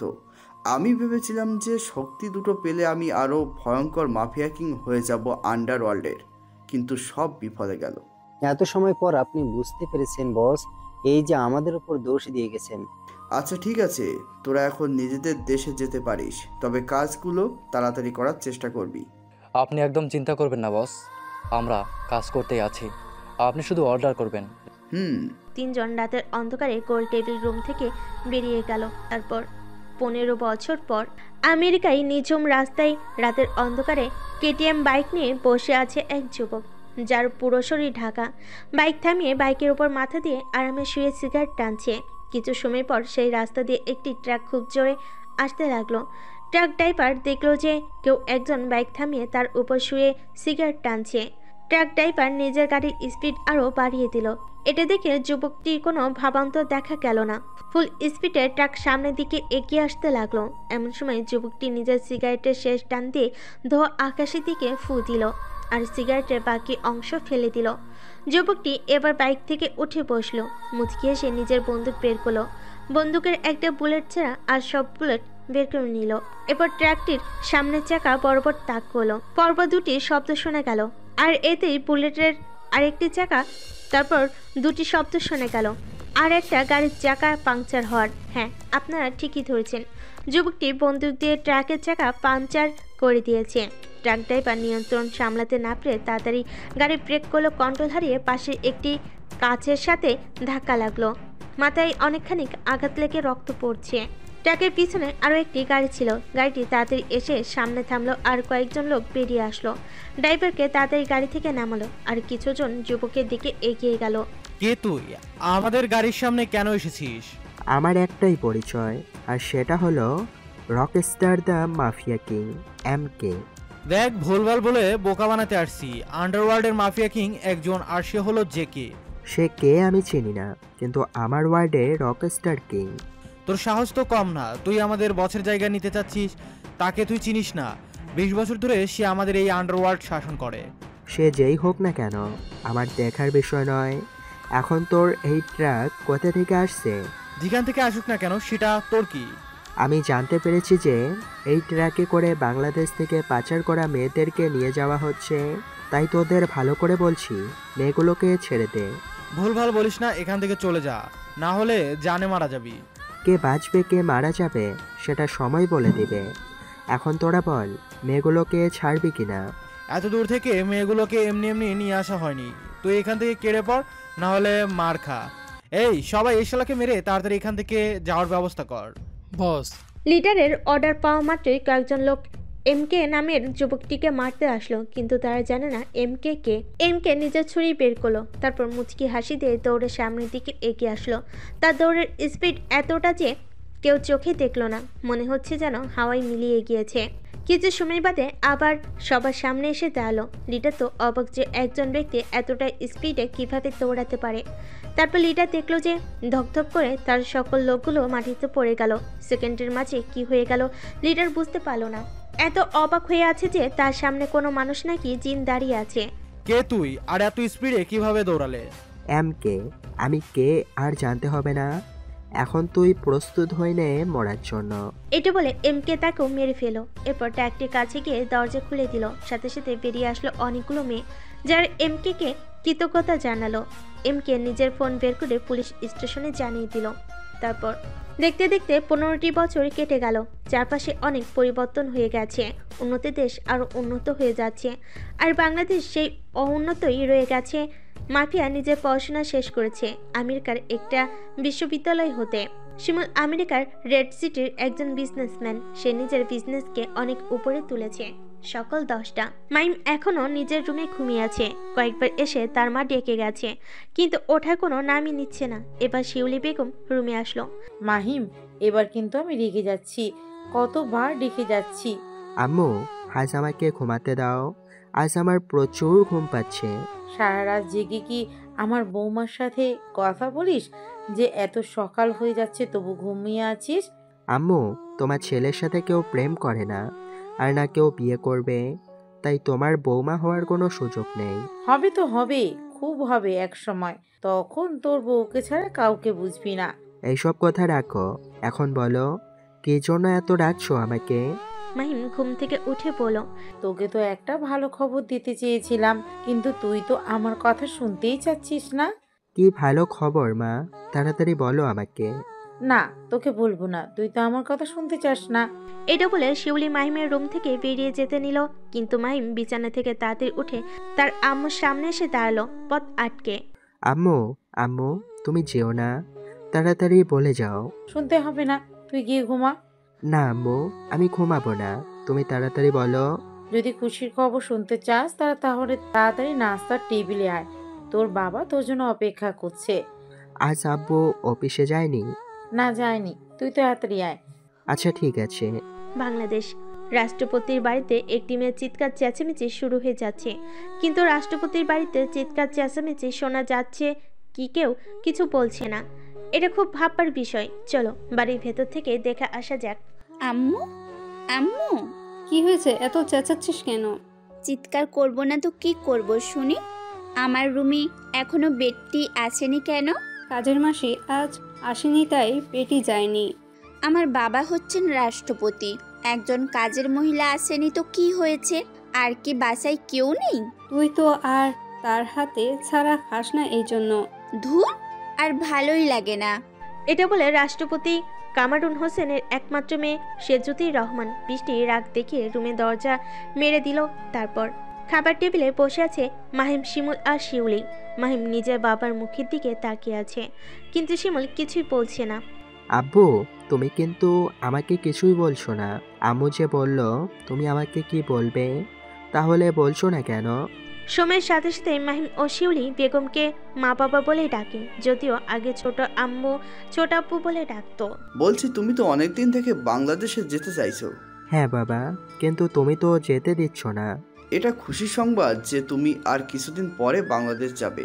আমি সেখানে আমার একটা কোম্পানি ব্রাঞ্চ খুলেছি, সেটাই তুমি দেখাশোনা করবে। বাবা, শেষ পর্যন্ত কাজের জন্য যেতে হচ্ছে? তেমন কিছু করতে হবে না, শুধু তুমি অফিসে যাবে আর আসবে, যা করার তো ম্যানেজারই করবে। সত্যি বলছো বাবা? আমার কিন্তু এসব অফিস ভালো লাগে না। আমাদের কাজ তো বিজনেস করা, আর আমার বিজনেসটা তো তোমাকে দেখতেই হবে। কিন্তু এখনই এইসব ভালো লাগে না। তোমার পড়াশোনা শেষ, এখন তো ব্যবসা দেখবে। আচ্ছা ঠিক আছে বাবা, আর বলতে হবে না।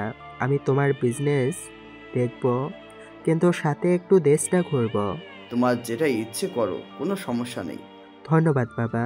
মাইম আজ অনেক খুশি, কারণ সে অনেক দিন থেকে বাংলাদেশে যেতে চাচ্ছে, কিন্তু তার বাবা মা কোনোভাবেই তাকে বাংলাদেশে যেতে দিচ্ছিল না। কিন্তু আজ তার বাবা মা রাজি হয়েছে, এজন্য তার খুব খুশি লাগছে।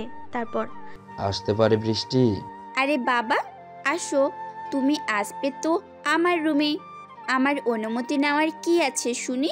বৃষ্টি শুয়েছিল, কিন্তু তার বাবাকে আশা দেখে উঠে বসলো। কামরুল নিজের মেয়ের পাশে এসে বসলো। শুনলাম তুমি নাকি রাগ করে আসো। রাগ করব না তো কি করব? তোমরা জানোই তো সকালে আমার বেডটি না হলে চলে না। তবু কেন কাজের মাসিকে ছুটি দিয়েছো শুনি? তার ছেলে অসুস্থ, এই জন্য আজ ছুটি নিয়েছে। তাছাড়া একটা বাসা করেছে। এসব কিছু আমি জানি না। আজকের মধ্যেই তাকে আসতে বলো। আরে সে তো গ্রামে গেছে। তুমি তাকে তাড়াতাড়ি নিয়ে আসার ব্যবস্থা করো।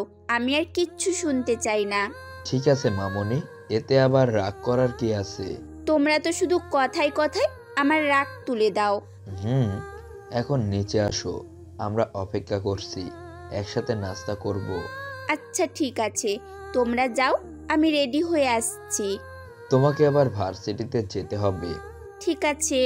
কামারুল চলে গেল। বৃষ্টি কিছু সময় বসে থেকে রেডি হতে লাগলো।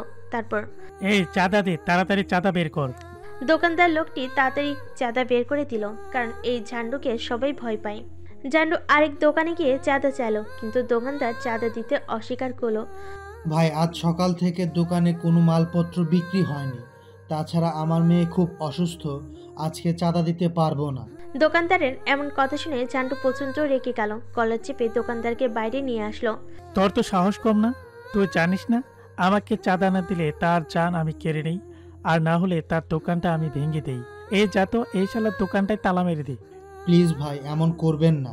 দোকান না থাকলে আমি কিছুই বিক্রি করতে পারবো না, আর না আমার মেয়ের চিকিৎসা করতে পারবো। এই কথা তোর আগে ভাবা উচিত ছিল। তুই জানিস না যে এই বাজারে থাকতে হলে এই জানটুকে চাঁদা দিতে হয়। ভাই, আমি তো কোনোদিন চাঁদা বাকি রাখি না, কিন্তু এইবার আমি দিতে পারবো না। এই দিতে পারবো না এই শব্দটা আমার কাছে একদম বিরক্ত লাগে। তাড়াতাড়ি যা আছে বের কর।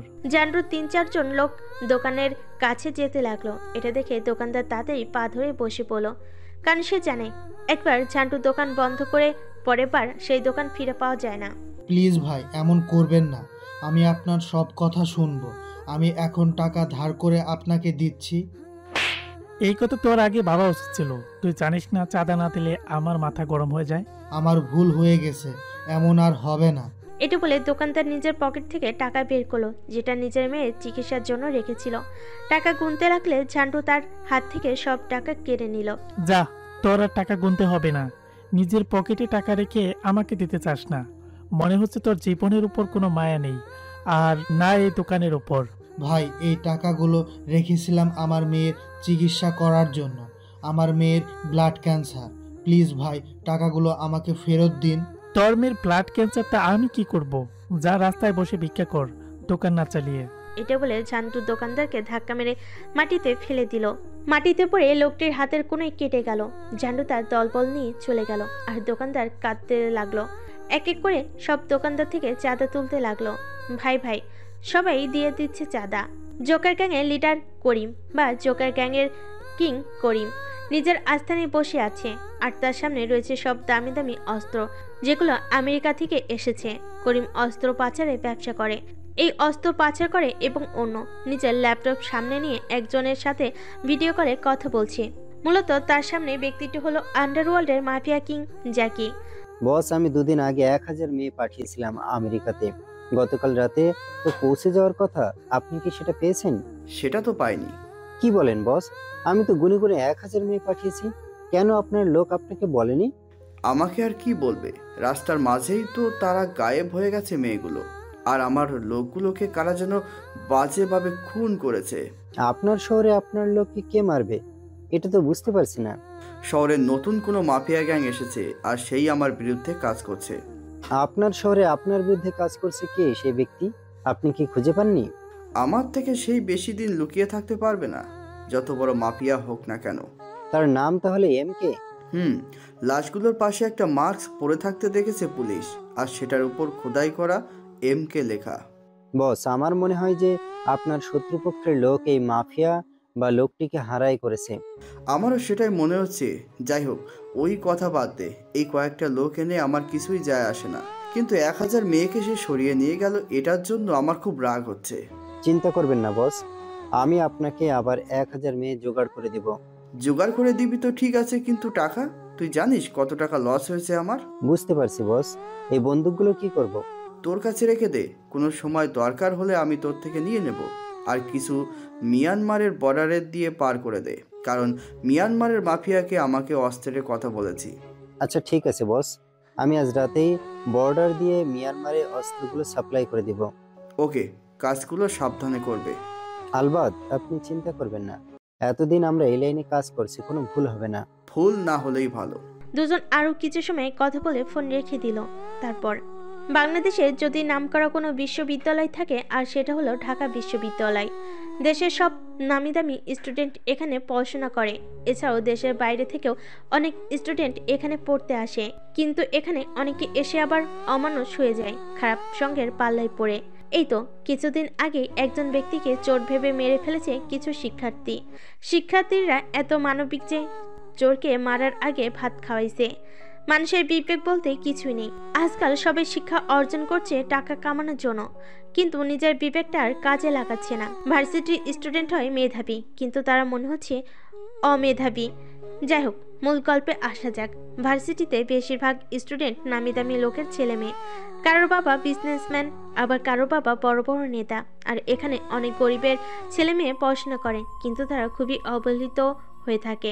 BMW গাড়ি নিয়ে ভার্সিটির ভিতর প্রবেশ করলো ভার্সিটির ক্রাশ গার্ল বৃষ্টি, ভার্সিটির সবচেয়ে সুন্দরী মেয়ে। ভার্সিটির সবার ক্রাশ এই বৃষ্টি।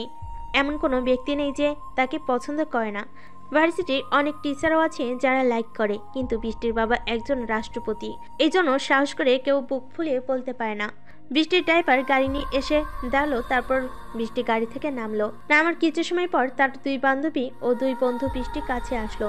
কি রে দোস্ত, চলে এসেছিস? তোর জন্যই আমরা ওয়েট করছিলাম। এই তো চলে আসলাম, একটু দেরি হয়ে গেল। তুই আজ দেরি করে আসলি বলে কাউকে রেক দিতে পারলাম না। একদিন তো কি হয়েছে, আরও একদিন তো আছে। আহা, আর অন্যদিকে যে রাকেশ ও তার বন্ধুরা একে অপরের এক জাক দিয়ে যাচ্ছে। ওরা মানুষকে বিভ্রান্ত করার জন্য তো জাক দেয়, আর আমরা তো একটু মজা করার জন্য। সেটা তুই ঠিক বলেছিস। ওই রাকেশ আর তার বন্ধুরা মানুষের হেনস্থা করে ছাড়ে। আচ্ছা, এসব কথা রাখো, এখন চলো ক্লাসে যাওয়া যায়। বৃষ্টি চল। বৃষ্টি ও তার 2 বান্ধবী মিলে ক্লাসের দিকে রওনা দিল। বৃষ্টির 2 বান্ধবী একই, রিয়া ও পিয়া, আর 2 বন্ধুর নাম হলো আকাশ ও মাহমুদ। অন্যদিকে ভার্সিটির একের পর এক স্টুডেন্টকে জাগ দিয়ে যাচ্ছে রাকেশ ও তার বন্ধুরা। রাকেশ, আজকে কিন্তু খুব ভালোই মজা হচ্ছে। আরে আমরা তো এমন মজা ডেইলি করে থাকি নিলয়। এসব মজা তো কিছুই না, যখন নতুন নতুন স্টুডেন্ট আসে তখনই ভালো হয় মজা করার। তাদের সামনে দিয়ে একজন মেয়ে যাচ্ছিল, এমন সময় রাকেশ তাকে কাছে ডাকলো। রাকেশ ভার্সিটির একজন বকাটে ছেলে, এ কেমন সবাই জানে। একটু থেকে একটু অন্যরকম হলে তাকে খারাপভাবে হেনস্থা করতে একটুও ছাড়ে না। মেয়েটির ভাগ্য খারাপ যে আজ সে রাকেশের সামনে পড়েছে। রাকেশের ডাক শুনে হাঁটতে হাঁটতে তার সামনে গিয়ে দাঁড়ালো, মাথা নিচু করে। আহা সুন্দরী, তুমি এখানে এসে এমন মাথা নিচু করে দাঁড়িয়ে থাকলে চলবে? তুমি এত সুন্দর কেন? এটা বলে রাকেশ মেয়েটির গালে নিজের আঙ্গুল দিয়ে টোকা দিল, তারপর নিজের আঙ্গুল দিয়ে মেয়েটির ঠোঁটের উপর রাখলো। নিলয়, দেখেছিস মেয়েটির ঠোঁট দুটো কি সুন্দর সফট, দেখেই তো মনে হচ্ছে চুষে খেয়ে ফেলি। মেয়েটি কান্না কান্না ভাব, কিন্তু তবুও তাকে সে কিছু করতে পারছে না। এই রাকেশের অত্যাচার অনেক ছেলে মেয়ে ভার্সিটি থেকে চলে গেছে, প্রশাসন তাকে কিছু করতে পারে না। আর এর একটাই কারণ হলো রাকেশ হলো ঢাকার বলতে গেলে খারাপ একজন মাফিয়া ছেলে, যার কথায় পুরো ঢাকা শহর চলে। আর সে হলো জোকার গ্যাংয়ের লিডার। ভাইয়া প্লিজ আমাকে ছেড়ে দিন, আমার ক্লাস আছে। আরে তোমার মতো সুন্দরী ক্লাস করলে চলবে? তুমি এখন বিয়ে শাদী করে বরকে মজা দিবে বেডরুমে, আর তাও যদি না পারো তাহলে আমাদেরকে বলবে, আমরা একটু রাতের অন্ধকারে মজা নিব। এবার রাকেশের কথা শুনে মেয়েটি কান্না করে দিল। এত বাজে কথা সে কখনো আগে শোনেনি। মেয়েটির অবস্থা দেখে রাকেশ, নিলয় ও তার বাকি বন্ধুরা হাসতে লাগলো। এমন সময় নিলয় রাকেশের কানে কানে বলল, দোস্ত ওই দেখ তোর ক্রাশ বৃষ্টি যাচ্ছে। নিলয়ের কথা শুনে রাকেশ সামনের দিকে তাকিয়ে দেখলো যে বৃষ্টি ও তার বন্ধুরা যাচ্ছে। রাকেশ মেয়েটির খুব কাছে এগিয়ে এসে বলল, এবারের মতো তোমাকে ছেড়ে দিলাম সুন্দরী, কিন্তু পরের বার আর ছাড়বো না। সামনে পড়লে আর এখন তুমি যেতে পারো। রাকেশের কথা শুনে মেয়েটি হাঁপ ছেড়ে বাঁচলো আর তাড়াতাড়ি সেখান থেকে হারিয়ে গেল। মেয়েটি চলে গেলে রাকেশ এসে বৃষ্টির সামনে দাঁড়ালো। কি হলো, তুই আমার সামনে এসে দাঁড়ালি কেন? তোর সামনে এসে কেন দাঁড়ালাম তুই কি জানিস না? দেখ, তোর ফালতু কথা শোনার আমার টাইম নেই, তাই সামনে থেকে সর, আমি ক্লাসে যাব। আমি তোকে অনেকবার বলেছি আমি ভালোবাসি তোকে, কিন্তু তবুও তো শুনতে চাস না কেন বলতো? দেখ, তুই আমার বন্ধু ছিলিস, সেটাই থাক। তোর সাথে আমি কোনো সম্পর্ক করতে পারবো না। দেখ, আঙ্কেল আর আমার বাবার সম্পর্ক বন্ধুত্ব অনেক দিনের, আর আমার আর তোর সম্পর্কে অনেক দিনের বন্ধুত্ব। তাহলে আমাকে ভালোবাসতে তোর সমস্যা কোথায়? হ্যাঁ বৃষ্টি, রাকেশ তো তোকে ঠিকই কথা বলেছে। তুই চুপ করে থাক নিলয়। আর রাকেশ, তুই ভাবলি কি করে তোর মতো বখাটের সাথে আমি প্রেম ভালোবাসা করব? তুই প্রতিবার আমাকে এইসব বলে দিস, কিন্তু একটা কথা শুনে রাখ, তুই যদি বিয়ে করিস সেটা আমার সাথে হবে। তোর সাথে বিয়ে? My foot! আমার বাবা আমাকে তোর সাথে বিয়ে দিতে চাইলে মরে যাব, তবুও তোর সাথে বিয়ে করব না। এখন সামনে থেকে সর। রাকেশ সাইড নিয়ে দাঁড়ালো। বৃষ্টি ও তার বন্ধুরা পাশ কাটিয়ে চলে গেল। বৃষ্টি, এই রাকেশ আর নিলয় প্রতিদিন তোকে ডিস্টার্ব করে, তুই আঙ্কেলকে বলতে পারিস না? আমি চাই না আমার জন্য আমার বাবার বন্ধুত্ব এত তাড়াতাড়ি নষ্ট হোক করিম আঙ্কেলের সাথে আর সাগর আঙ্কেলের সাথে। কিন্তু তুই দেখতে পাচ্ছিস তো ওরা দিন দিন কেমন গায়ের উপর উঠে আসে, না জানি কখন কি করে বসবে। আচ্ছা, এসব কথা বাদ দে, এখন ক্লাসে চল। এদের বিষয় পরে দেখা যাবে, এমনিতেই অনেক লেট হয়ে গেছে। তোরা যদি এইসব নিয়ে পড়ে থাকিস তাহলে আরও বেশি দেরি হয়ে যাবে।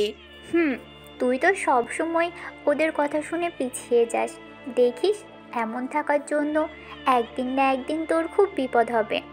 রাকেশ, তুই চাইলে হাজার হাজার মেয়ে তোর বেডে যেতে পারে, কিন্তু তুই কেন এই বৃষ্টির পিছনে পড়ে আছিস?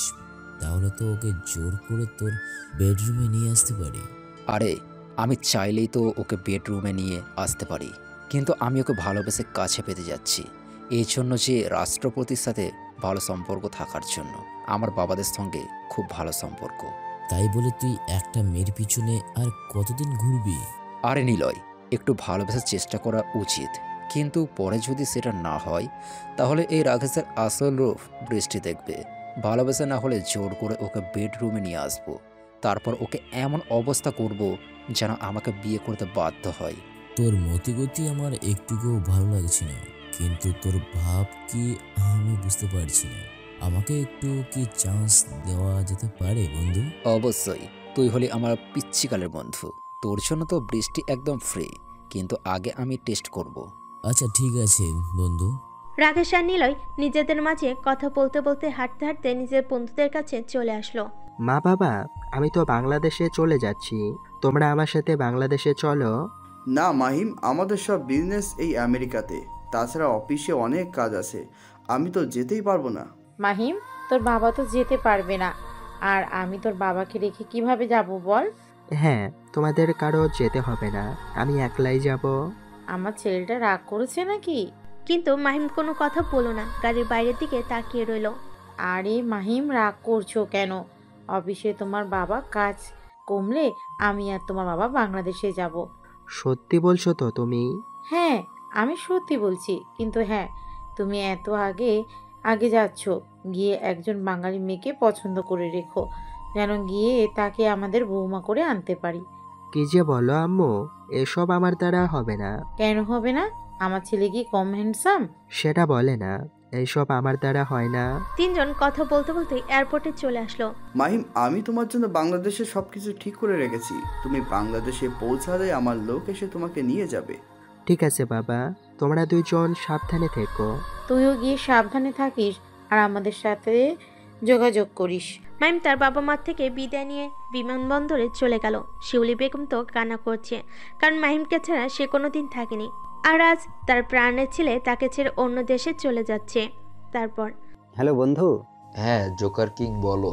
বন্ধু, এবার আমি এমপি নির্বাচনে দাঁড়াতে চাই। তুমি আবার এই রাজনীতির ভিতরে আসতে যাচ্ছ কেন? দেখ, আমি তো এমনিতেই জোকার কিং আছি, কিন্তু যদি সরকারিভাবে কোনো রাজনীতির একটু অংশ হয়ে যায় তাহলে আমাদের কাজের আরো বেশি সহায়তা করবে।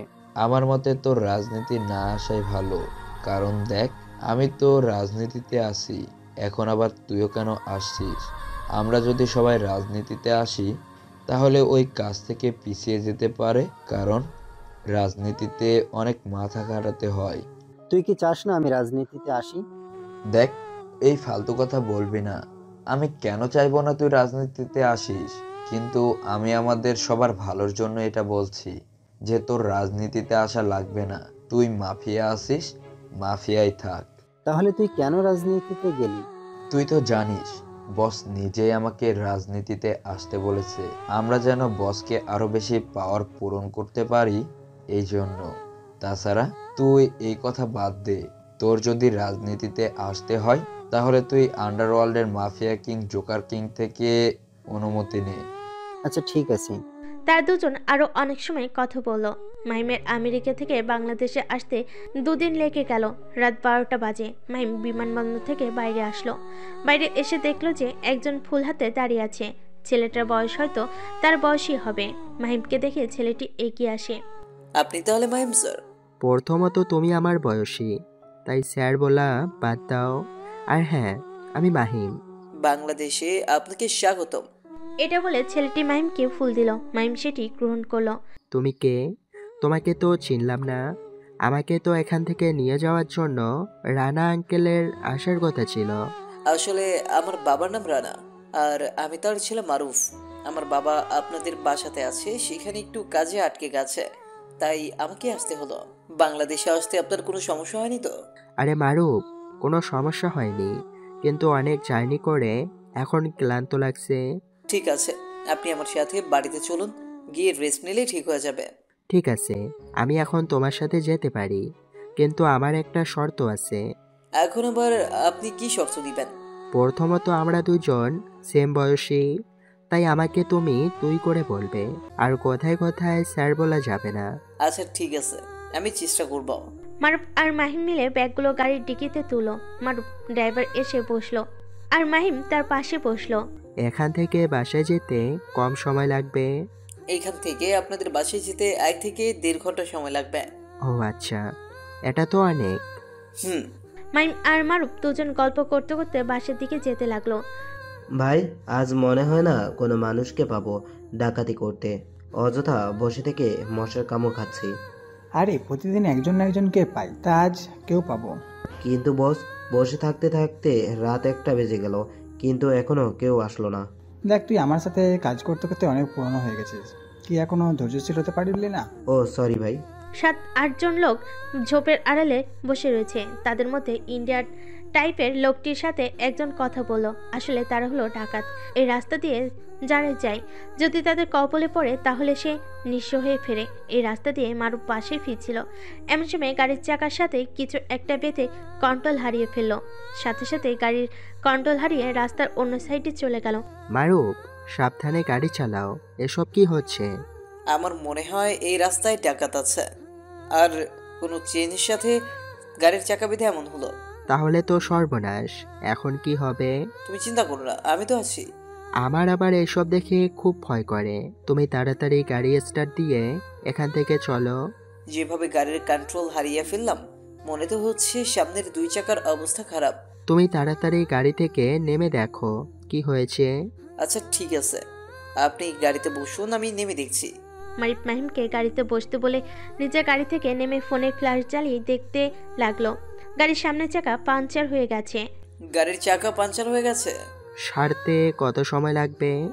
আর বাড়িতে যেতে কত সময় লাগবে? বাসে যেতে এখনো 1 ঘন্টা সময় লাগবে। এই জায়গাটা খুবই নির্জন, কিন্তু মনে হয় না কোনো মেকানিক এখন এত রাতে আসবে। তাহলে সারা রাত কি আমাদের এখানে থাকতে হবে? দেখি কোনো একটা ব্যবস্থা করা যায় কিনা। এটা বলে মারুফ কোনো একজনকে ফোন দিল। কথা বলে পিছনে ঘোরার সাথে সাথে কয়েকজন লোক এসে তাকে ঘিরে ধরলো। তাদের সবার হাতে বড় বড় ছুরি আর রামদা। একদম নড়াচড়া করবে না। গাড়িতে যা আছে, তোর কাছে যা আছে সব বের কর। এই গাড়ি থেকে নাম তাড়াতাড়ি। আর একজন এসে মাহিমকে বলল। মাহিম ভয় পেয়ে তাড়াতাড়ি গাড়ি থেকে নামলো। প্লিজ ভাই, আমাকে কিছু করবেন না। যা আছে তাই নিয়ে যান, তবুও আমাকে ছেড়ে দিন। মাহিম অনেকটা ভয় পেয়ে বলল। মাহিম, আপনি একটুও ভয় পাবেন না, এদের তো আমি দেখে নিয়েছি। এই তুই বেশি বাহাদুরি দেখাস না, তাহলে উপরে পাঠিয়ে দিতে আমাদের একটু সময় লাগবে না। দেখ, তোরা কিন্তু ভুল মানুষের সাথে পাঙ্গা নিছিস। কে রে তুই যে তোকে দেখে আমরা ভয় পাবো? আমি কেউ নয়। এত ফালতু কথা রেখে তাড়াতাড়ি যা আছে বের কর। এই দুটোকে ধর, আর গাড়িতে যা আছে বের করে রাখ। বসের কথা শুনে কয়েকজন গাড়ি থেকে এগিয়ে গেল। গাড়ি থেকে মাহিমের সব জিনিসপত্র বের করলো। দেখ, তুই কিন্তু ফুল করছিস। মারুফের এমন কথা শুনে লিডার ছুরি নিয়ে মারুফের গলার উপর ধরলো। এটা দেখে খুব ভয় পেয়ে গেল আর হাত জোড় করলো। মাহিম আর মারুফ বিমানবন্দর থেকে যখনই বাসার দিকে ফিরছিল, এমন সময় তারা ডাকাতের সামনে পড়ে।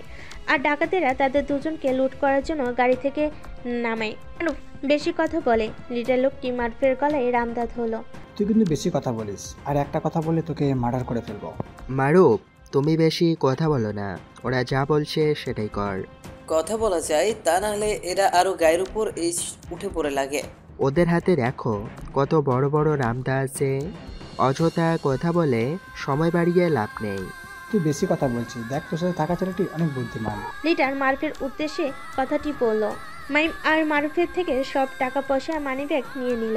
এখন তোরা এখানে বসে বসে পড়ে থাক, আমাদের কাজ হয়ে গেছে, আমরা এখন চলে যাই। তোরা তো চলে যাচ্ছিস, কিন্তু যাওয়ার আগে একটা কথা তো শুনে রাখ। তোদের কথা শোনার কোনো টাইম নেই আমার। এটা বলে লোকগুলো চলে গেল। এখন আমরা কি করব মারুফ? আমাদের কাছে তো কিছুই নেই। আমিও তো ভাবছি কি করব। আপনি যদি একটু সাহস দেখাতেন তাহলে হয়তো এরা এমন করতে পারতো না। আচ্ছা, যা হবার হয়েছে। নিজের জীবনের কাছে তো এইসব কিছুই না। ডাকাতগুলো চলে যাবার পর মাহিম আর মারুফ দাঁড়িয়েছিল। এমন সময় মারুফের এক বন্ধু গাড়ি নিয়ে আসলো, যার নাম রাজু।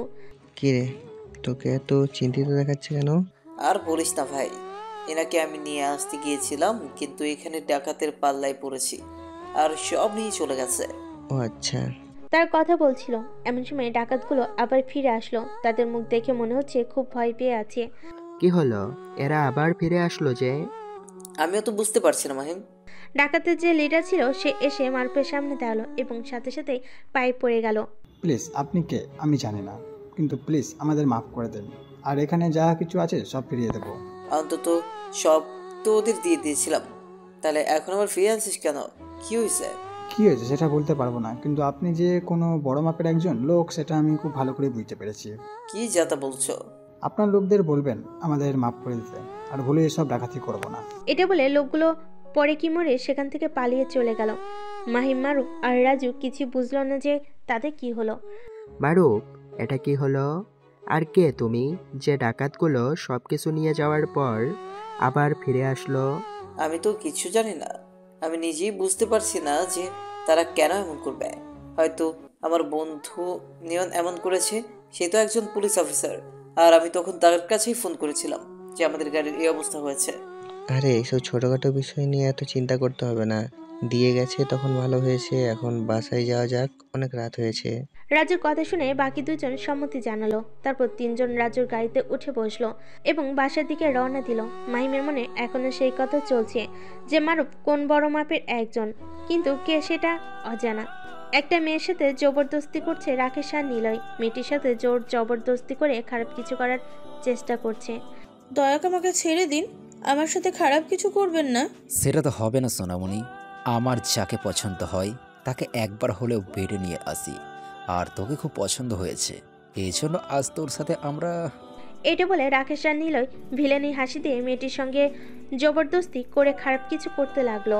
তারপর জোকার কিং, আমি জানতে পারলাম তুমি নাকি রাজনীতিতে আসতে চাচ্ছ। আপনি ঠিকই শুনতে পেরেছেন, আমি ওটা দেখতে আসতে চাই। তুমি যদি রাজনীতিতে আসো তাহলে আমাদের কাজ কে দেখবে? কেন, আমি কি রাজনীতিতে গেলে আমাদের কাজে দেখাশোনা করতে পারবো না? দেখো জোকার কিং, আমার মুখের উপর কথা বলো না, আমি যেটা নিষেধ করেছি মানে নিষেধ করেছি। ঠিক আছে বস। দেখতে দেখতে 2 দিন কেটে গেল। বাংলাদেশে আসা মাহিমের 2 দিন হলো। এই 2 দিন সে বাসাতেই আছে। রাত 12টা। টাঙ্গাইল বাইপাস রোড দিয়ে দ্রুতগামী 2টি ট্রাক চলছে। ট্রাক দুটি যখন নির্জন রাস্তায় আসলো, এমন সময় ট্রাক দুটির সামনে একটি বাইক এসে থামলো। ট্রাক দুটি সাথে সাথে ব্রেক করলো। ট্রাক থেকে একজন লোক বেরিয়ে আসলো। দেখে শুনে চলতে পারিস না?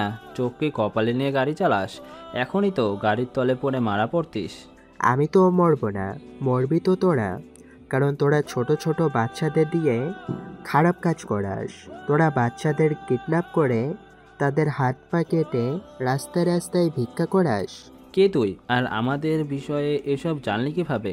আমি হলাম, না থাক, আমার পরিচয় তোর জানতে হবে না, কিন্তু তোরা এই র্যাকেট কবে থেকে চালাস? এইসব কথা তোকে বলতে বাধ্য নয়, প্রয়োজন হলে তোকে আমরা মেরে ফেলবো। এই তাড়াতাড়ি আছিস না কেন? তাড়াতাড়ি এই শালাকে মার। 4-5 জন এসে লোকটিকে মারতে আসলো। এতে তারা জানে না যে এই লোকটি মানে যুবকটিকে। তারা সবাই তেরে যুবকটিকে মারতে গেলে হঠাৎ দেখলো যে বাইকের ওপর কেউ নেই। তারা সবাই অবাক হয়ে গেল এবং চারপাশে খুঁজতে লাগলো, কিন্তু কাউকে পেল না। ভাই, লোকটি কোথায় গেল? কাউকে তো দেখছি না। বাইকের ওপর কোনো ভূত ছিল নাকি? যদি থাকবে তাহলে বাইক নিয়ে আসবে কেন? আশেপাশে ভালো করে খুঁজে দেখ, এখানেই আছে। আরে আমি তো এখানে। সবাই পিছনে তাকিয়ে দেখলো যে সেই লোকটি ট্র্যাকের পাশে দাঁড়িয়ে আছে। তার এটা দেখে ভেবে অবাক হলো যে কিভাবে এত দূর তো তাদের চোখে ফাঁকি দিয়ে লোকটি ওখানে গেল। তুই ওখানে গেলি কিভাবে? একটু আগেই তুই জানতে চেয়েছিলি না আমি কে? আমি হলাম super power the Rockstar king. বিদ্যুতের গতিতে যে চলে, হাওয়ার বেগে যে জায়গা থেকে হারিয়ে যায়, আমাকে ধরা ছোঁয়ার বাইরে তোদের। তুই এই 24 সালে সেরা জোকস বলে এমন কেউ আছে কি না যে বিদ্যুতের গতিতে এক জায়গা থেকে অন্য জায়গায় যাবে?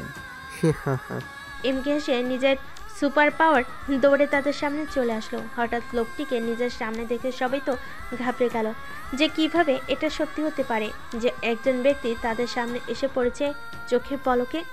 এটা কিভাবে সম্ভব? তুই কিভাবে এটা করছিস? কোন গ্যাজেট ব্যবহার করছিস?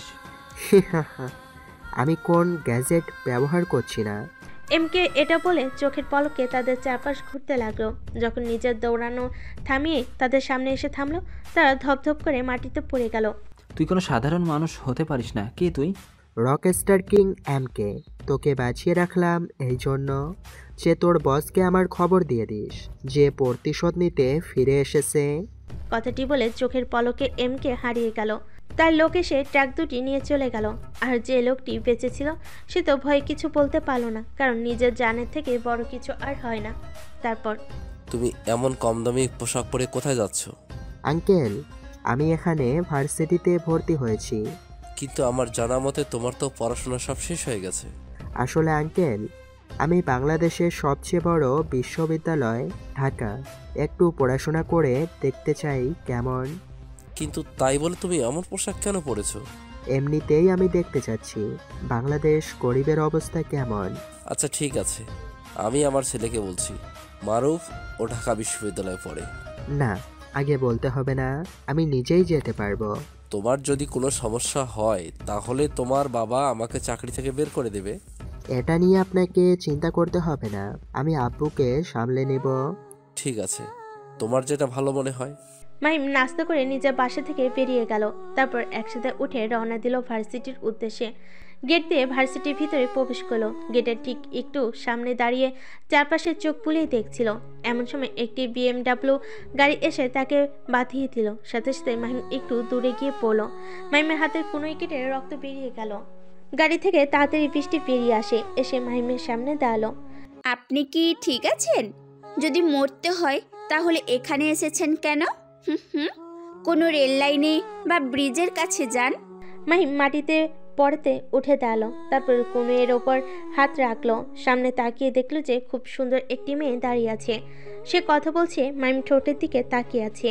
কি হলো, কোনো কথা বলছেন না কেন? এটা ভার্সিটি, পড়াশোনা করার জায়গা, কোনো সুসাইড করার জায়গা নয়। বৃষ্টি একের পর এক কথা বলে যেতে লাগলো, কিন্তু মাহিম কোনো উত্তর দিল না। সে তো এক ধ্যানে বৃষ্টির ঠোঁটের দিকে তাকিয়ে আছে। বৃষ্টির কণ্ঠটা এত মধুর লাগছে, মাহিমের কাছে যেন শুনে যেতে ইচ্ছে করছে। এটা দেখে বৃষ্টি বেশ বিরক্ত হলো যে ছেলেটি তার কথার কোনো উত্তর দিচ্ছে না। এই ছেলে, কি বলছি কানে কি যাচ্ছে না? কানে কিভাবে যাবে? আমার সামনে যদি কোনো অপসরেই দাঁড়িয়ে থাকে তাহলে কি আর কোনো দিকে ধ্যান থাকে? মানে? না, কিছু না। বাজে। বৃষ্টি রাগ দেখিয়ে সেখান থেকে চলে গেল। বৃষ্টি চলে যাওয়ার পরপরই সেখানে উপস্থিত হলো রাকেশ আর নিলয় আর তার বন্ধুগণ। বৃষ্টির সাথে এত কথা কেন বলছিলি তুই? তুই কি জানিস না যে ওর সাথে কথা বলার জমের দুয়ারের টিকিট কাটার সমান? কে বৃষ্টি? আরে রাকেশ, এই ফকিরনি এটা কি বলছে রে? এত সময় ধরে বৃষ্টির সঙ্গে কথা বলছে আর এখন বৃষ্টিকেই চেনে না। ও আচ্ছা, তাহলে আমার সামনে যে দাঁড়িয়ে ছিল সে বৃষ্টি? আমি তো তাকে চিনি না। হঠাৎ তার গাড়ি এসে আমাকে ধাক্কা দেয়, আর তারপর তিনি এখানে এসে আমি ঠিক আছি কি না এটা জিজ্ঞেস করেন। তুই কি আজ নতুন? জি। তাহলে শুনে রাখ, বৃষ্টির দিকে একটুও নজর দিবি না, কারণ সে আমার। যদি একটু তার দিকে নজর দিস তাহলে তোর চোখ তুলে নেব। ঠিক আছে ভাই। রাকেশ নিজেদের দলবল নিয়ে সেখান থেকে চলে গেল। আর মাহিম তো সেই বৃষ্টির রাগী চেহারার কথা ভাবতে লাগলো, আর তার ঠোঁট নেড়ে কথা বলার কথা। এক কথায় মাহিম বৃষ্টির কথা আর ঠোঁটের উপর ক্রাশ খেয়ে খেয়ে গেছে। মাহিম বৃষ্টির কথা ভাবতে ভাবতে ক্লাস খুঁজে খুঁজে ক্লাসরুমে প্রবেশ করলো। মাহিমের এমন পোশাক দেখে সবাই হাসাহাসি করতে লাগলো। অনেকে তো আবার খারাপ খারাপ মন্তব্য করে ফেলো। মাহিম যখন ক্লাসরুমে প্রবেশ করলো, সামনে বেঞ্চে তাকে দেখতে পেল যে বৃষ্টি সেখানে বসে আছে। বৃষ্টি তো মাহিমকে দেখে অবাক, কারণ সে ভাবতে পারেনি যে এই ছেলে তাদের ক্লাসেই আসবে। মাহিম প্রবেশ করার কিছু সময় পর ইংলিশ টিচার প্রবেশ করে। ক্লাসে এসে সবাইকে বলল, এখানে মাহিম নামে কেউ আছে যে আজকে নতুন এসেছো? স্যারের কথা শুনে মাহিম তাড়াতাড়ি উঠে দাঁড়ালো। প্রেজেন্ট স্যার, আমি আছি। আমি তোমার রোল নাম্বার ডাকিনি যে প্রেজেন্ট স্যার বলবে। স্যারের এমন কথা শুনে ক্লাসের সবাই হাসতে লাগলো। চুপ করো সবাই, আমি কোনো জোকস বলিনি। স্যারের কথা শুনে সবাই চুপ করলো। তুমি এই মাঝপথে এসে ভর্তি হলে কিভাবে? আসলে স্যার, আমি এখানে ভর্তি হইনি, ট্রান্সফার নিয়ে এসেছি। তোমার পোশাক আশাক দেখে মনে হচ্ছে তুমি খুবই নিম্নবিত্ত পরিবারের ছেলে। তাহলে তুমি কিভাবে এই ঢাকা ভার্সিটিতে ট্রান্সফার নিলে? আসলে স্যার, এই কলেজের প্রধান অধ্যক্ষ তিনি আমাদের গ্রামে একবার গিয়েছিল, আর আমার বিষয়ে জানতে পেরে তিনি এইখানে আমাকে নিয়ে এসেছে। এই জন্য বলি প্রিন্সিপাল কেন তোমার কথা বললো। আচ্ছা যাই হোক, মন দিয়ে ক্লাস করো, আর কোনো সমস্যা হলে স্যারকে জানাবো। মাহিম স্যারের কথা শুনে বসে পড়লো। বিভিন্ন রকম কথা বলতে লাগে। এমন সময় ক্লাসের ভিতর রাকেশ আর নিলয় প্রবেশ করলো। তারা অভদ্রদের মতন কোনো অনুমতি না নিয়ে ক্লাসে প্রবেশ করলো। এটা দেখে স্যার আর কোনো কথা বলল না, কারণ এদের বলে আর কোনো লাভ হবে না। জোকার কিং বসে আছে। সে সময় তার লোকজন একজন ব্যক্তিকে ধরে নিয়ে আসে। লোকটিকে নিয়ে আসার সাথে সাথে হাত জোর করে মাপ চাইতে লাগলো জোকার কিং এর কাছে। প্লিজ বস, আমাকে মারবেন না। এসে মাপ চাচ্ছি, তাহলে আমার সাথে গাদ্দারি করার সময় তোর মনে ছিল না? আমি আপনার সাথে কোনো গাদ্দারি করিনি। তাহলে তুই এই 2 দিন পালিয়েছিলি কেন? আর যে 2 ট্রাক ভর্তি ছোট ছোট ছেলে মেয়ে নিয়ে আসছিলি সেটার কি হলো? সেই ট্রাক দুটি কাঙ্ক্ষিত জায়গায় পৌঁছায়নি কেন? আসলে বস হয়েছে কি হয়েছে সোজা সাপটা বল। অনেক রেগে বলল। রাগের কথা শুনে সবগুলো লোক কেঁপে উঠলো। আসলে সেই দিন রাতে এক এক করে লোকটি সেদিন রাতের ঘটনা বলে ফেল। কিভাবে MK নামের একজন এসে বিদ্যুতের গতিতে তার সব লোককে মেরে ফেল, কিভাবে ট্রাক নিয়ে চলে গেল, সব বলল। তুই কি আমার সাথে মশকরা করছিস নাকি নিজের প্রাণ বাঁচানোর জন্য মিথ্যা কথা বলছিস? না গো, আমি আপনাকে কোনো মিথ্যা কথা বলছি না। সে আরও একটা কথা বলেছে। কি কথা বলেছে তাড়াতাড়ি বল। সে বলেছে যে তোর বসকে গিয়ে বলবি যে প্রতিশোধ নিতে ফিরে এসেছে। তার নাম কি বললি? আবার বল। Super power rockstar king. এই নামের আগে তো কেউ ছিল না, তার মানে নতুন এসেছে মাফিয়ার জগতে। আমারও সেটাই মনে হচ্ছে। আপনি আমাকে মেরে ফেলবেন এভাবে আমি পালিয়েছিলাম। দয়া করে আমাকে মাফ করে দেন। আমার ডিকশনারিতে কোনো মাপ নেই, তাই তোকে মরতেই হবে। এটা বলে জোকার কিং তার লোকটিকে গুলি করে মেরে ফেল।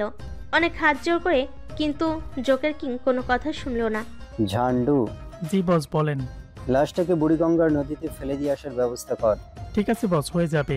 আমি এখনই বুড়িগঙ্গা নদীর তীরে ফেলে দিয়ে আসার ব্যবস্থা করছি। আর তোর কাজ কেমন চলছে? আমার কাজ একদম ফাটাফাটি। তোকে আজ থেকেই ছোট বাচ্চাদের পার করার কেসটিও দেখতে হবে। আপনি যখন বলেছেন তখন ঠিক আছে, আমি দেখব। হ্যাঁ, একমাত্র তোর উপর আমি সব কাজের জন্য বিশ্বাস করতে পারি। জান্ডু নিজের বসের কথা শুনে খুশি হলো। তারপর সেই রুম ত্যাগ করলো। জান্ডু চলে গেল। জোকার কিং চিন্তিত হয়ে গেল, কারণ এই নতুন সমস্যা আমদানি হয়েছে, কিন্তু সেটা জোকার কিং বুঝতে পারছে না। তাই সে চিন্তা করলো নিজের দুই সঙ্গীকে এই কথাটি জানানোর। জোকার কিং নিজের ফোন বের করে দুজনকে দেখা করতে বলল। জোকার কিংয়ের আস্থা নাই। হানি, সাইকো আর জোকার দলের লিডার একসাথে বসে আছে, তার একটি বিষয় নিয়ে আলোচনা করছে, আর সেটি হলো সুপার পাওয়ার রকস্টার কিংকে সেই নিয়ে। সাইকো কিং, কোন একটা আইডিয়া তো বের কর। এই রকস্টার কিং আমরা কি করব? আমার মতে আগে এই কথাটি আমাদের বসকে জানানো উচিত। বস যেটা বলে সেটাই করতে হবে।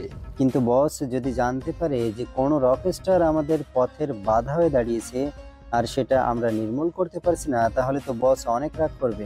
বস রাগ করবে না, বরং আমাদের সাহায্য করতে পারে। আর সাহায্য করা মানে অনেক কিছু, কারণ সে আন্ডারওয়ার্ল্ডের মাফিয়া কিং। আচ্ছা ঠিক আছে, আমি বসকে ফোন দিচ্ছি। সেটাই কর। জোকার কিং নিজের ল্যাপটপ বের করে তাদের বসকে ফোন দিল। কিছু সময় পর তিনি কল রিসিভ করলো। কি হলো, তিন মূর্তি আজ একসাথে বসে আমাকে স্মরণ করলি যে? বস, আবার একটা সমস্যা হয়ে গেছে। কি সমস্যা হয়েছে আবার? বস, রকস্টার কিং এমকে নামে কেউ একজন আমাদের কাজে বাধা দিচ্ছে। 2 দিন আগে 2টা ট্রাকে ছোট ছোট বাচ্চারা ছিল, সেটাই পাচার করতেছিলাম, কিন্তু এই রকস্টার এমকে এসে বাধা দেয়। এই রকস্টার কিং এমকে এর কথা আমার কানে আগেও এসেছে। এই রকস্টার কিং এমকে কে মারার জন্য কোন একটা উপায় বলুন, আমাদের সাহায্য করুন। এই রকস্টার কিং এমকে কে আমি তো জানি না, আর না কোনো লোক তাকে দেখেছে, আর সব জেনেও দেখছি কেন সে মারছে। তুই কি দেখছিস যে এমকে দেখতে কেমন? না বস, সে দেখতে কেমন সেটা তো জানি না, কারণ আমাদের সব লোকদেরকেই সে মেরে ফেলেছে। কিন্তু হ্যাঁ, তার সম্পর্কে আমি কিছুটা জানতে পেরেছি আমার এক লোকের থেকে। তাড়াতাড়ি বল শুনি। বস, তার চেহারা তো সে দেখেনি, কিন্তু বর্ণনা অনুযায়ী বলল সে খুব দ্রুত স্পিডে দৌড়াতে পারে, আর সে অনেক দূর থেকে বলে শুট করতে পারে। কি বললি? আন্ডারওয়ার্ল্ডের মাফিয়া কিং জ্যাকি চিৎকার করে বলল। কি হলো বস, আপনি চিৎকার করে উঠলেন কেন? চিৎকার কি আর সাদে করে উঠেছি? তুই যে বর্ণনা দিলি সে অনুযায়ী ধরতে গেলে তো এটা সেই সালাম চৌধুরীর ছেলে। তার মানে এই সুপার পাওয়ারের কথাই আপনি বলেছিলেন? হ্যাঁ, আমি এটার কথাই বলেছিলাম। তার মানে ওই সালাম তোদের সবাইকে বোকা বানিয়ে নকল ফর্মুলা দিয়েছিল? আমরা সেটা কিভাবে বুঝবো বলেন? আমরা তো কোনো বিজ্ঞানী না, তাছাড়া সে নিজ হাতেই ওইগুলো দিয়েছিল। ও তোদের বোকা বানিয়েছে। তোরা তাড়াতাড়ি ওই সালামের ছেলেকে খুঁজে বের করার চেষ্টা কর। ঠিক আছে বস, কিন্তু আমাদের একটু সাহায্য করুন। আপনার কিছু মাফিয়া ভুরু বাংলাদেশে পাঠান। আচ্ছা ঠিক আছে, আমি সময় মতো ওদেরকে পাঠিয়ে দেব। আচ্ছা। আর শোন, আজ থেকে সব ডিল করার সাবধানে করবি, নাগালের বাইরে থেকে কাজ করবি, ওর হাতের কাছে যেন পড়বি না। ঠিক আছে বস। মাহিম তার বাবার অফিসে গিয়ে শুধু ফাইল দেখে আর সব কাজ ম্যানেজারকে বলে। আগের দিনের মতো মাহিম পুরনো পোশাক পরে ভার্সিটিতে প্রবেশ করলো। মাহিম যখন সেদিকে যাচ্ছিল, এমন সময় বকুল গাছের দিকে তাকিয়ে দেখলো যে বৃষ্টি ও তার ফ্রেন্ডরা বসে আড্ডা দিচ্ছে। মাহিম সেদিকে এগিয়ে গেল। কেমন আছেন আপনারা? আপনি এখানে কেন? আসলে আমরা তো এক ক্লাসে পড়ি, আমি কাউকে চিনি না। গতকাল শুধু আপনার সাথে একটু কথা হয়েছিল, তাই আপনার সাথে বন্ধুত্ব করতে আসলাম। কিন্তু আমি আপনার কাছে বন্ধুত্ব করব না। কেন? আমি গরিব বলে তাই, নাকি আমার সুন্দর ভালো পোশাক নিয়ে এই জন্য? আপনি যেটা ভাবছেন সেটা না। আমার তো সেটাই মনে হচ্ছে। তা না হলে আপনি বন্ধুত্ব করতে রাজি কেন হচ্ছেন না? বৃষ্টি তোর সাথে বন্ধুত্ব করবে না, এত কথা বলছিস কেন? আর তুই জানিস বৃষ্টিকে? কে উনি? বৃষ্টি হলো রাষ্ট্রপতির একমাত্র মেয়ে। ও আচ্ছা, সরি ম্যাম, আমি বুঝতে পারিনি।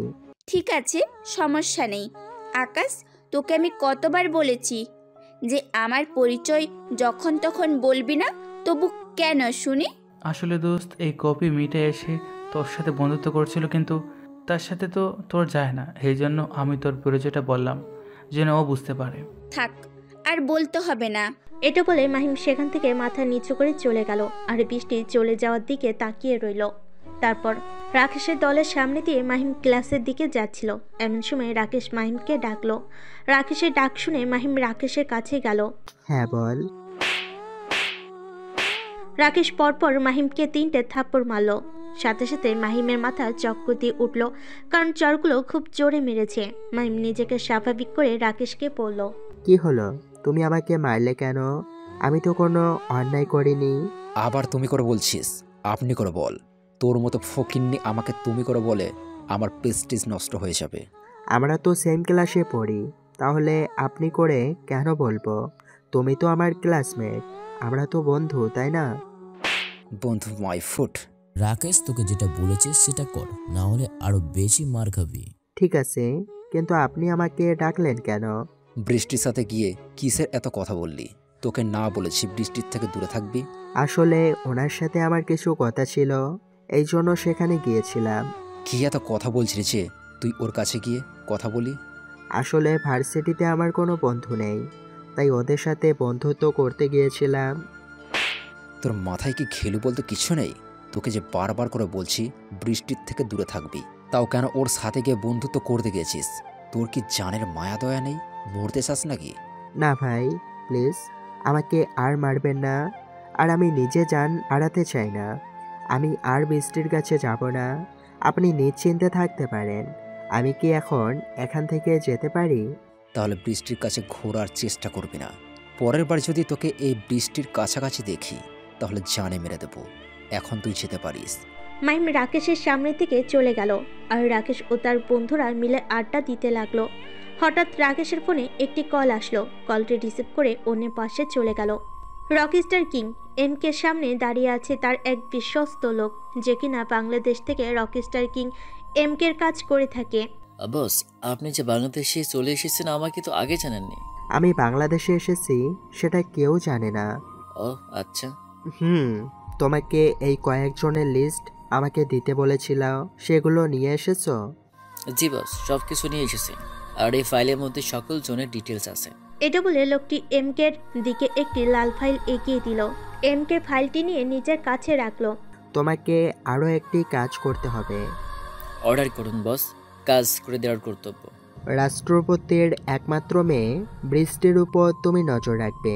কখন কি করে না করে, কোথায় যায়, সব ডিটেলস আমাকে দিবে। আচ্ছা ঠিক আছে বস, আপনার কথা মতন হয়ে যাবে। আচ্ছা, আর এই ফাইল অনুযায়ী যাদের লিস্ট আছে তাদের উপর সব সময় নজর রাখবে। আমি যখন তখন এদের ডিটেলস নিতে পারি। এমকে তার সাথে আরও কিছু সময় কথা বলে নিজের বাইক নিয়ে চলে গেল, আর লোকটা নিজের গন্তব্যের দিকে হাঁটলো।